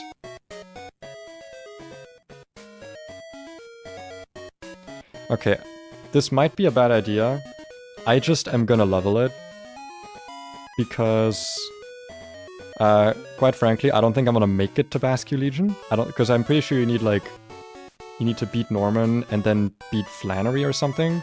I don't know when you actually get Surf. So it's gonna be a while until I get that anyway. So yeah. I'm not gonna bother with that. What's the next Pokemon that we're worried about? Gligar. Can't we evolve this right now? So this would learn Knockoff at 39. Otherwise it learns Knockoff at 41. Okay, there's nothing we miss out on by leveling it, because We can evolve it right now, I think, right? If we bring it down to... Actually, wait, you know, this is something I never understood. I can walk back to the city where Norman's gym is. Why do I have to go through Cycling Road? Like, is there gonna be a blockade? Because like I said, I've only been here once, so I don't know. I guess I'm gonna go back and check. Let's see. You get Waterfall at 38, which might actually matter. Waterfall, Dragon Pulse, Hurricane. Okay, so you don't get Ice Beam if you do this. But other than that, it's fine. So I can still level you. And then we have 2 Pokemon left that can actually evolve. Ah, it's blocked by Strength Boulders. Okay, I didn't know that. I didn't know they would block me off. Is it actually worth it to learn... Where's my Seadra? How much attack do you have? 57? But Kingdra is neutral attack, right? It's neutral in both. But like, Octazooka is still better than Waterfall for the most part. I guess, do I have a move that's useless? I do have the Hidden Power Fire that I can just reteach at any time. That's true.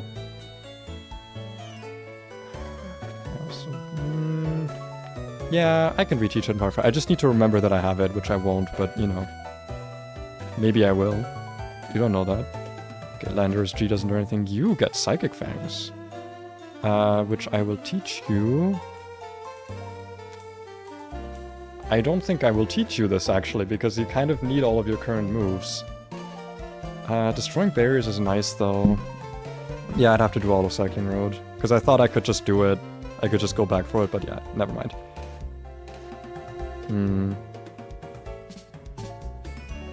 I don't typically use Crunch with you. If nothing else, it's higher base damage. It's a coverage move, it has higher base damage. I'll just learn it. Even if it's a bad idea. This can probably also outspeed NDD. Wait, pause. Actually, pause. Is there any reason to delay this? Turt.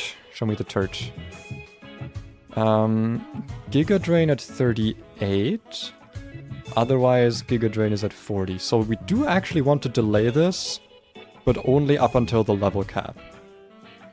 Wait, no, that means we miss out on Stomping Tantrum if we delay.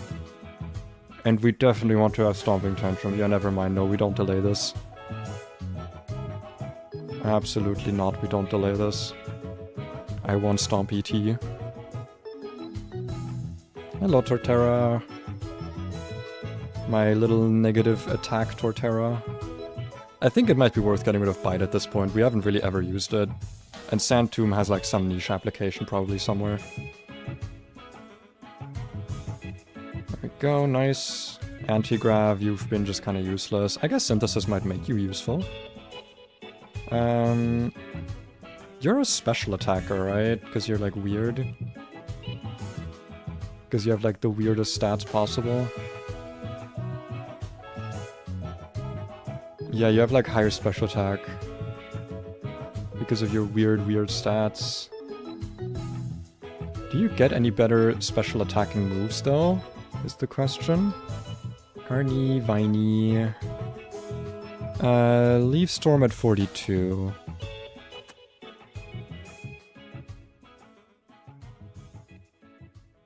Is it worth it to get rid of Leaf Blade? We have 2 other physical grass attackers. I'm not using you as a physical grass attacker. Learn Synthesis. Be normal. Do you get anything, Pidgeot? Roost! Hey, that's something. That's a thing. That's a thing you learn. Feather Dance is still kind of nice, though. Yeah, sorry, Hidden Power Rock. Yo, welcome to the chat. And the last 2 Pokemon to check for evolutions are Mienfoo and Tortuga. I know that both of you do in fact evolve now. But I'm wondering if it's worth holding off on evolving you. Let me check that. So we got Mienfoo, my only fighting type, my love, who learns Aura Sphere at 38 and then evolves. Also at 38, and then it's me first, Jump Kick at 43. What's the level cap for Norman? Actually, it doesn't matter because I would never use Jump Kick over Drain Punch. Never ever. I would not take those 5 accuracy. Okay, so Mienfoo can evolve. What about the Turt? The Turt of Uga. You get Power Gem at level 38. Not the greatest, to be honest. And then Knockoff at 45. Otherwise at 41. That could be really useful. But I'd rather have an actual stat spread. So yeah. And there's no moves I like miss out on, right? Yeah, no. Alright. We just evolve our stuff then. Everyone gets leveled today. Now, do I want to teach Aura Sphere is the question. Cannot be I'm probably not, right? Let me actually quickly reopen this. I was looking at Mienfoo. I don't think Aura Sphere is that useful. Like, I know it never misses, but like... I mean, 95 special attack's actually not that bad. We got this. Hello.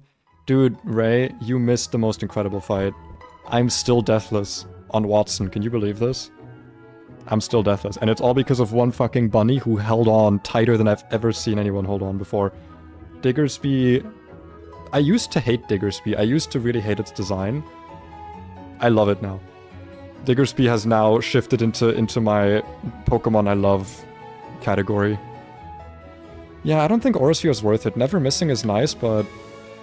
like... we're a physical attacker. Yeah, stop trying to learn it. Finally, we can use our Mienfoo again. It's been so long. My only fucking fighting type. No, you don't need to learn Aura Sphere again. It's good against Power Mons. That's true. I kind of forgot because I don't usually go up against them. I probably should have taught it. I have Rock Smash as an HM. Wait, do I have it as an HM?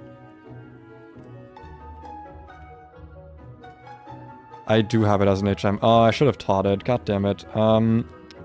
I do allow myself to reset on bad level ups. I would just have to do everything over again. Yeah, no, I'll do that. I'll just make sure to save state in case I don't find the right one. Was it this one? No, it was this one, I believe. Yeah, this was the one. Okay, good. Very good, very good.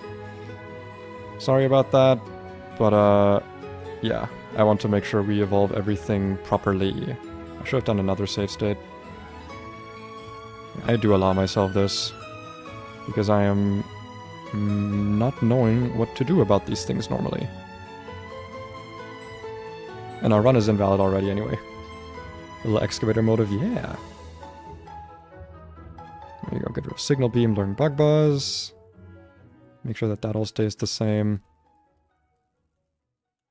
Squishy also held on tight third. You weren't a disappointment, but man, you needed to hold on. I guess you didn't die. That's nice. You didn't die. I do like it that Ferd didn't die. Yeah. Reserve can go.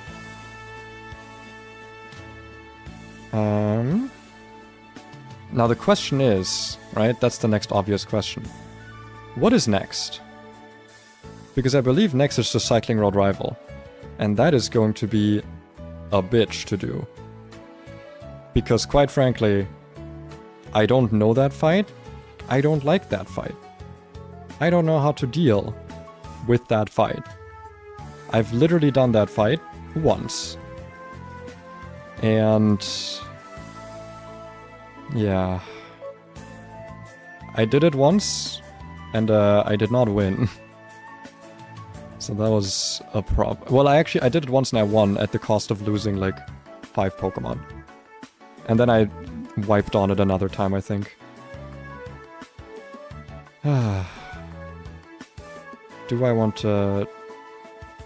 You know what? I don't want the stream to go on much longer today because I streamed so fucking long yesterday that I don't want this to, like, go on forever.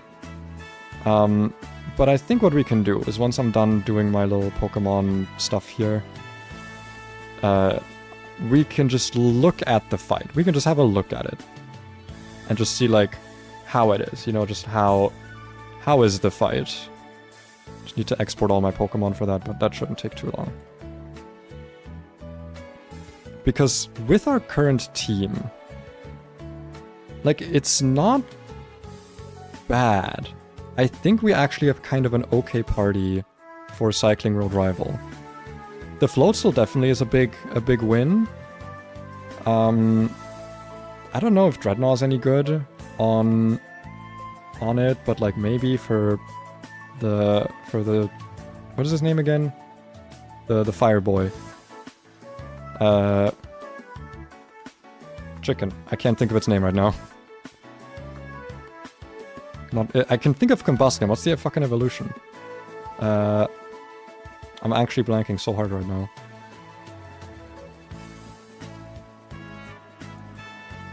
Why am I blanking so hard on this?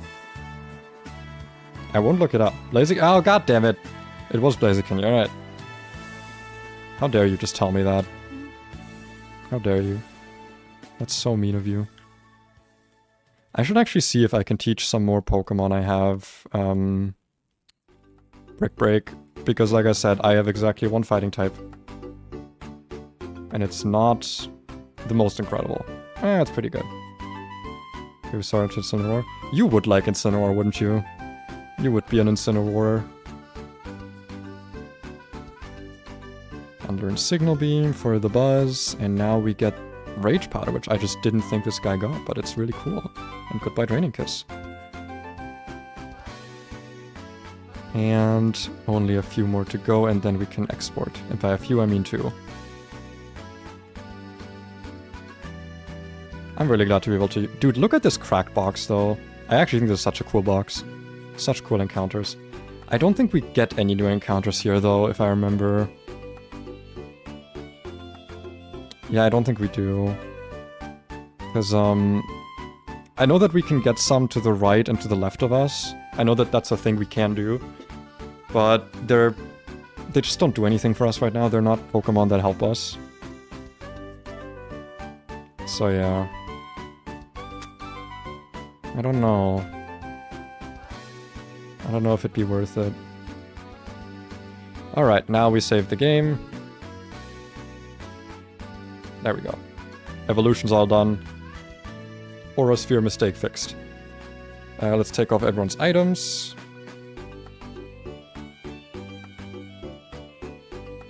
And export this team. Load script. Run&Bun. There we go. Let's get all of you back into the calculator. For this, I am going to go full screen on the calculator, actually. I'm also going to move it over to a different window. I'm going to move it over here, which I think is fine. I think that's visible still, because I want to full screen this. We're going to remove Pokemon from all boxes, so that there's not going to be any weird duplicates. There we go. Okay. So we are, like, done now. I'm not going to do more stream. It was just going to be the Watson Gym and the trainers leading up to it. I could do some of the route that led up to this, but like, why? I don't really have a reason to. So we will go somewhere that looks nice. Actually, can I get my bike now? That's not the bike shop. That's the gym. Bike? There are 2 kinds of bikes. I actually don't know which is the good one, quote unquote.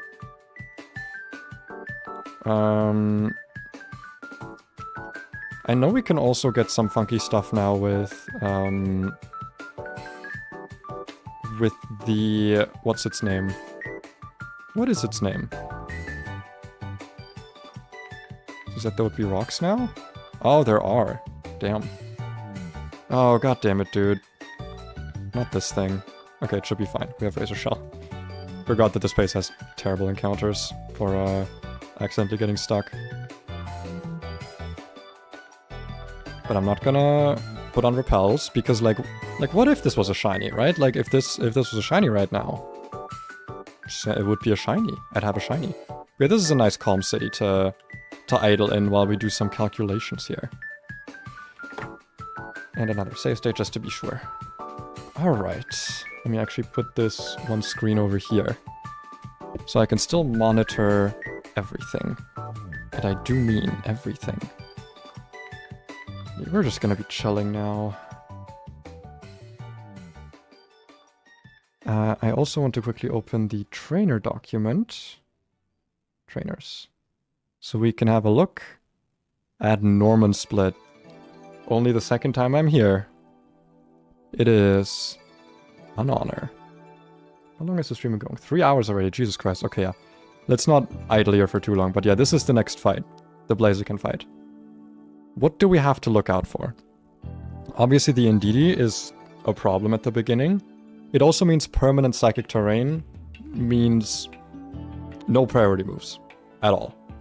Unless we have something that breaks it, which I don't think we do. I don't think we have like Ice Spinner.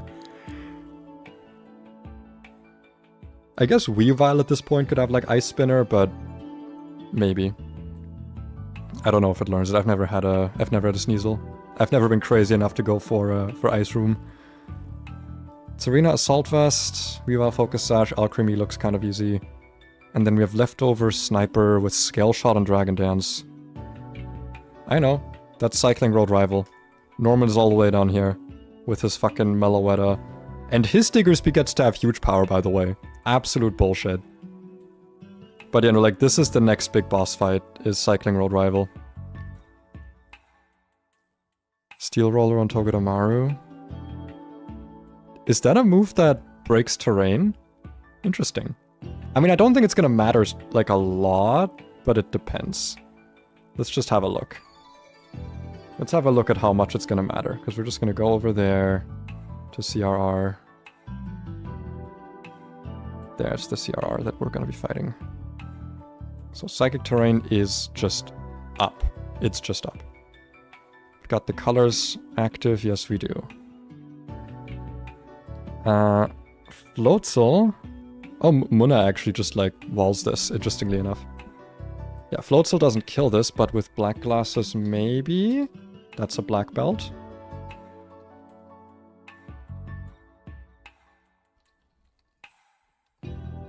Ooh, 81%. Ah, our plus attack is not quite plus enough. Not quite. Also, why are we not at 100? Come on, 100 AC HP. Ooh. I might just have to take that risk at the start of the fight, to be honest.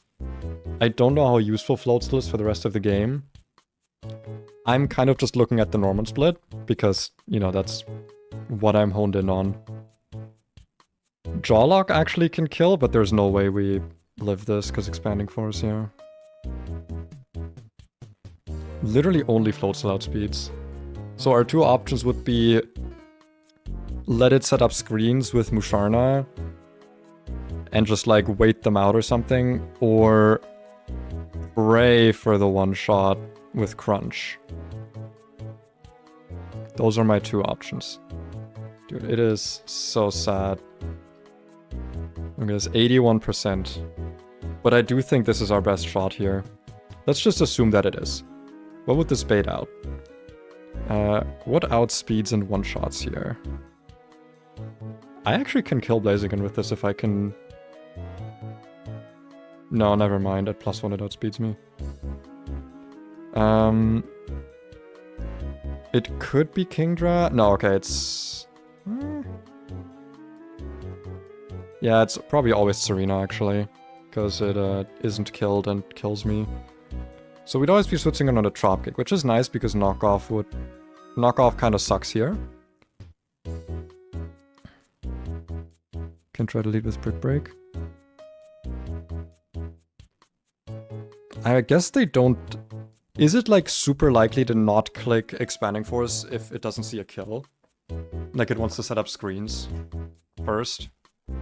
That's probably how it works. In which case I could like paralyze it. I could do like Ampharos Paralyze. But then I still don't really do anything there. Would that be... Is there any other encounter that helps us with that? Like, I don't know, Rockruff or something? I don't know if a Rockruff encounter would save us here. Probably not, though. I don't think Houndoom saves us. Houndoom could save us here. And apart from that, I guess a Alolan Grimer might also save us here, but it's just so unlikely. It's like 4% each turn to not click screens. Got it. Understood. Let's just assume that Floatzel's gonna be the GOAT and kill this, right? Let's just assume that. Which means Serena comes out. And how do we deal with Serena's dropkick is the question. That's a very good question. Arcanine does okay here. The problem is the low kick. And after dropkick we'll also have taken an attack drop. I could also bring Masquerain for this. I doubt we can live anything here at -1. We would actually live a non-crit triple axle at -1 after a dropkick. The Dunsparces have to be there, I love them so much. It's my favorite Pokemon. Listen, I don't know what else to put on the bottom there, it looked very empty. So I'm doing the Dunsparces. Because they are, in fact, adorable. Yeah, I actually think Masquerain is kind of good here. Obviously we're risking crit on triple axle if we stay in. But we could also use that as a bait to switch into something else that can take the triple axle more easily, like Togedemaru. Get a lot of chip damage from that. And then... I guess we don't know what it would use then, because, yeah. Double down the Dunsparce. I love the Dunsparce meme. Listen, all the people that were saying like, okay, this is not controversial take, this is just the correct take. This is my it's my take that's so burning, it's actually just like the right one. The people who say that Dunsparce should have evolved into like this dragon snake or this fairy snake or it's like wyvern or the like a big ground like a ground type that is like a gigantic worm or something. They're all fake fans. All of them are fake Dunsparce fans, okay? Dunsparce, it's cool to think about it evolving into like one of those things, right? It's a cool thing to think about. You're like, oh, I wonder what it would evolve into. Maybe it would be this cool dragon snake. You know, that's fine. But as an actual canonical evolution, like it needs to keep the vibe, right? Dunsparce is described by the strategy guide of Pokemon Silver and Gold as a useless trophy Pokemon. And it's not like that's like just in the... Also, the music feels very loud. It's not like that's just in the outside, right? Like that's also in the canon, right? It's a useless Pokemon that's like this rare thing, but it's just a trophy. It doesn't actually do anything in canon. So if you just made it evolve now, that'd be weird. It would just evolve now and it's like strong now. No, you just add more Dunsparce to it. Which is also why I love the segment thing, because like here, have another like rare trophy thing you can hunt that does absolutely nothing. It's perfect. The Dunsparce is perfect, and anyone who says otherwise is an idiot who doesn't actually love Dunsparce. That's my correct take for the day. I am correct in this. I am the supreme authority for Dunsparce. In fact, I love Dunsparce so much, I commissioned some art of the Dunsparce to put on a mouse mat. That just is great art. I think I showed it off before, so I'm not going to do it again. But it's great. Because I love the Dunsparce so much. Anyway. Serena can maybe deal with this. How the fuck would we deal with this Blaziken? The answer might actually just be Horse. Or Musharna. Dude, Musharna does great into this. What the fuck? If we can switch in on a close combat, we just beat it. Even if it uses like a white herb. Crit overheat could be an issue depending on the damage rolls. Shug is a shiny under, so true. I've talked about this. Have I talked about why Dunsparce is my favorite Pokemon? I think I have, with like the shiny that got away. I still want to someday, maybe as a thing I stream, maybe not. But this is like, because I'm gonna need a lot of like, I'm gonna need to buy a lot of like old hardware for this because I want to do it legitimately. I want to try and capture a Dunsparce and like a shiny 3-segment Dunsparce and make it a Ribbon Master. So I want to catch a Dunsparce in Pokemon Colosseum, a Shadow Dunsparce, that is going to guaranteed evolve into a 3-segment, which I'm pretty sure you can, with like frame manipulation, you can get the value that determines that properly. And then I want to just bring it through the games to give it all the, like, I want to do everything I can with it. I want it to do everything it can do. I wanted to do every contest, every battle facility, every Elite Four, every ribbon, all of it. And Dunsparce, by the way, is actually one of the few Pokemon that can get every ribbon except one. There's a single ribbon it can't get, which is the ribbon you get for transferring something to Legends Arceus. That's the only ribbon that exists in all of Pokemon that it cannot get. Of the ones you can get legitimately, at least. There's like maybe 5 or 7 Pokemon that currently can get all the ribbons, including the Legends Arceus ribbon. But yeah, because like it's a Pokemon that needs to be available in every game, right? So it's... because they've been not doing that anymore, it's kind of difficult not to get a Pokemon that's in every game. And also is a Shadow Pokemon, because it needs to be a Shadow Pokemon, otherwise you can't get the Purification Ribbon. Yeah. That's fine though, because according to the rules of r/Ribbon Master, and the Ribbon Master community in general, a Pokemon is considered a Ribbon Master if it gets every ribbon available to it. So if I caught a Dunsparce in Scarlet Violet, it would only need to get all the ribbons in Scarlet Violet to be considered a Ribbon Master. And, you know, that's how it works. Which I think is a nice way for it to work. But yeah, Dunsparce can get every ribbon except Legends Arceus ribbon. And I want to do that. I want to just bring it through every game. And then once it's in Scarlet Violet, I want to evolve it and have it turn into a shiny 3-segment. That's my goal. The one thing I might have to do to cheat a little bit is I might have to clone it in Diamond and Pearl or in Unova, I don't know.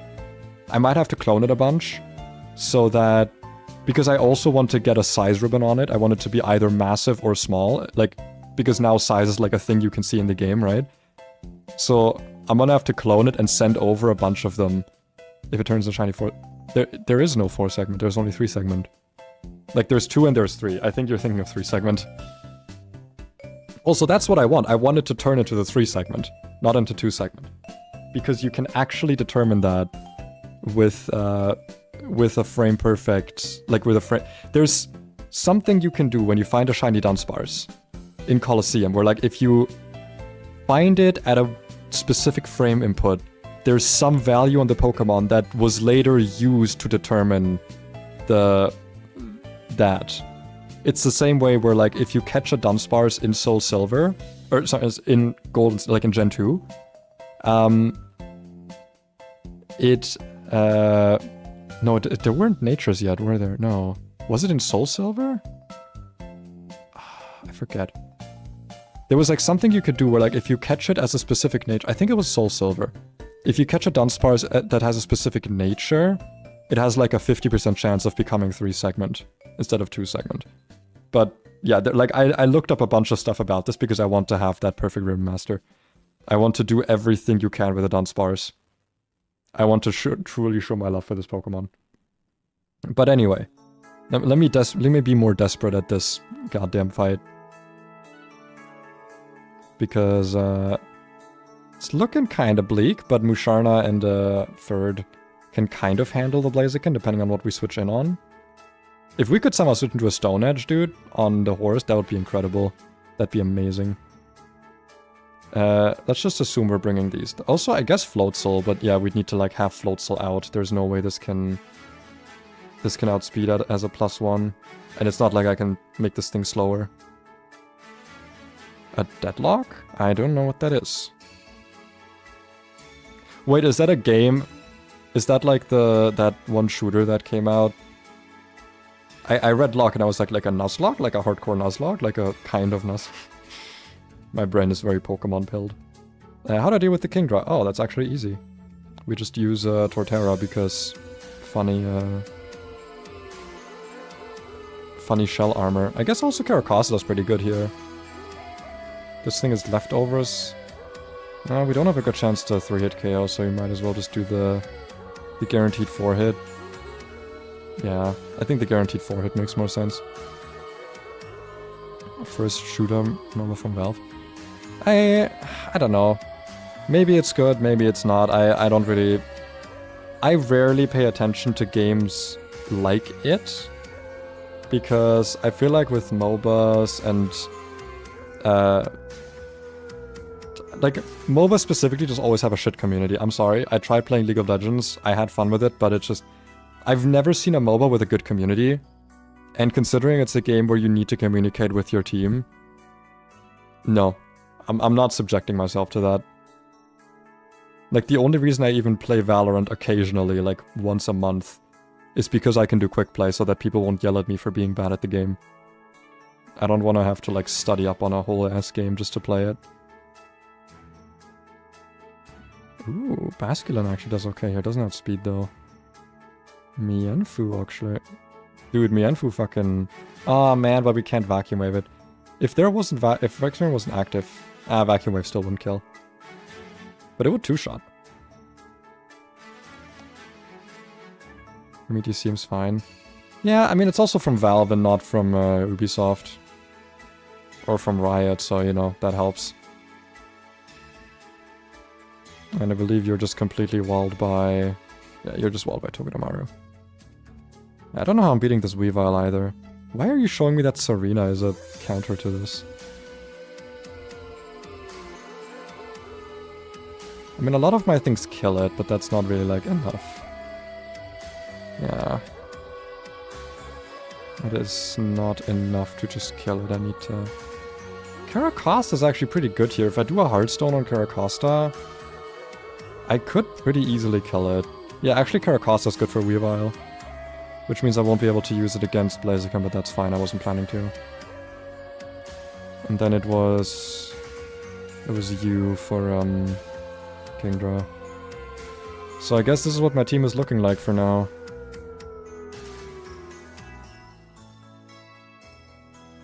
Yeah.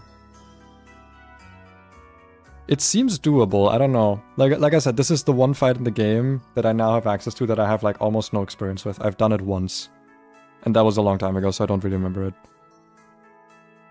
It'll take some time to plan. Also, all the trainers leading up to this can be quite dangerous. Dude, I don't know if this is a weird take for like the Run&Bun runners. I don't like this section of the game because you basically don't get any encounters. Every encounter after Roxanne, except like the tunnel and Verdant Turf, are encounters you very often want to delay. So you just like don't get any Pokemon that are good or interesting if you try to get any. And I don't like that. I don't like not getting Pokemon, and like catching Pokemon in Nuzlocke is my favorite part. So yeah, I really, really want to get... I think the one Pokemon we get, the one encounter we get in the split is Altering Cave. Which, like, I don't even know if this is gonna do much for me. I don't know if the Pokemon here are good. I know that Porygon is apparently fucking terrible. I don't even know when you would evolve this. Like, when you get the evolution. But yeah, I've heard that this thing just does nothing. All the other ones here are probably pretty good. But after that, it's... When do we get Surf? Is it after... I think it's after Flannery, right? That we get Surf? Or is it even after that? Because there's so many Surf encounters that I want, but they're probably gonna be later on in the game. Is it before when... Are we gonna be lucky enough to get it before Winona? I don't know. I'll read up on it.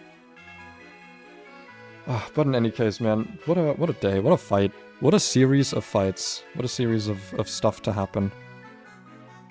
Very I am so fucking just hyped that we got through Watson Deathless. I'm actually so hyped about that. Like I said, technically invalid run, but I don't give a shit. Because it was like, I don't know, half an hour in, so it barely matters. But, oh man. I'm so hyped we did this Deathless. It's actually the absolute bunny hold. Okay, I'm gonna stop now. I'm gonna stop rambling.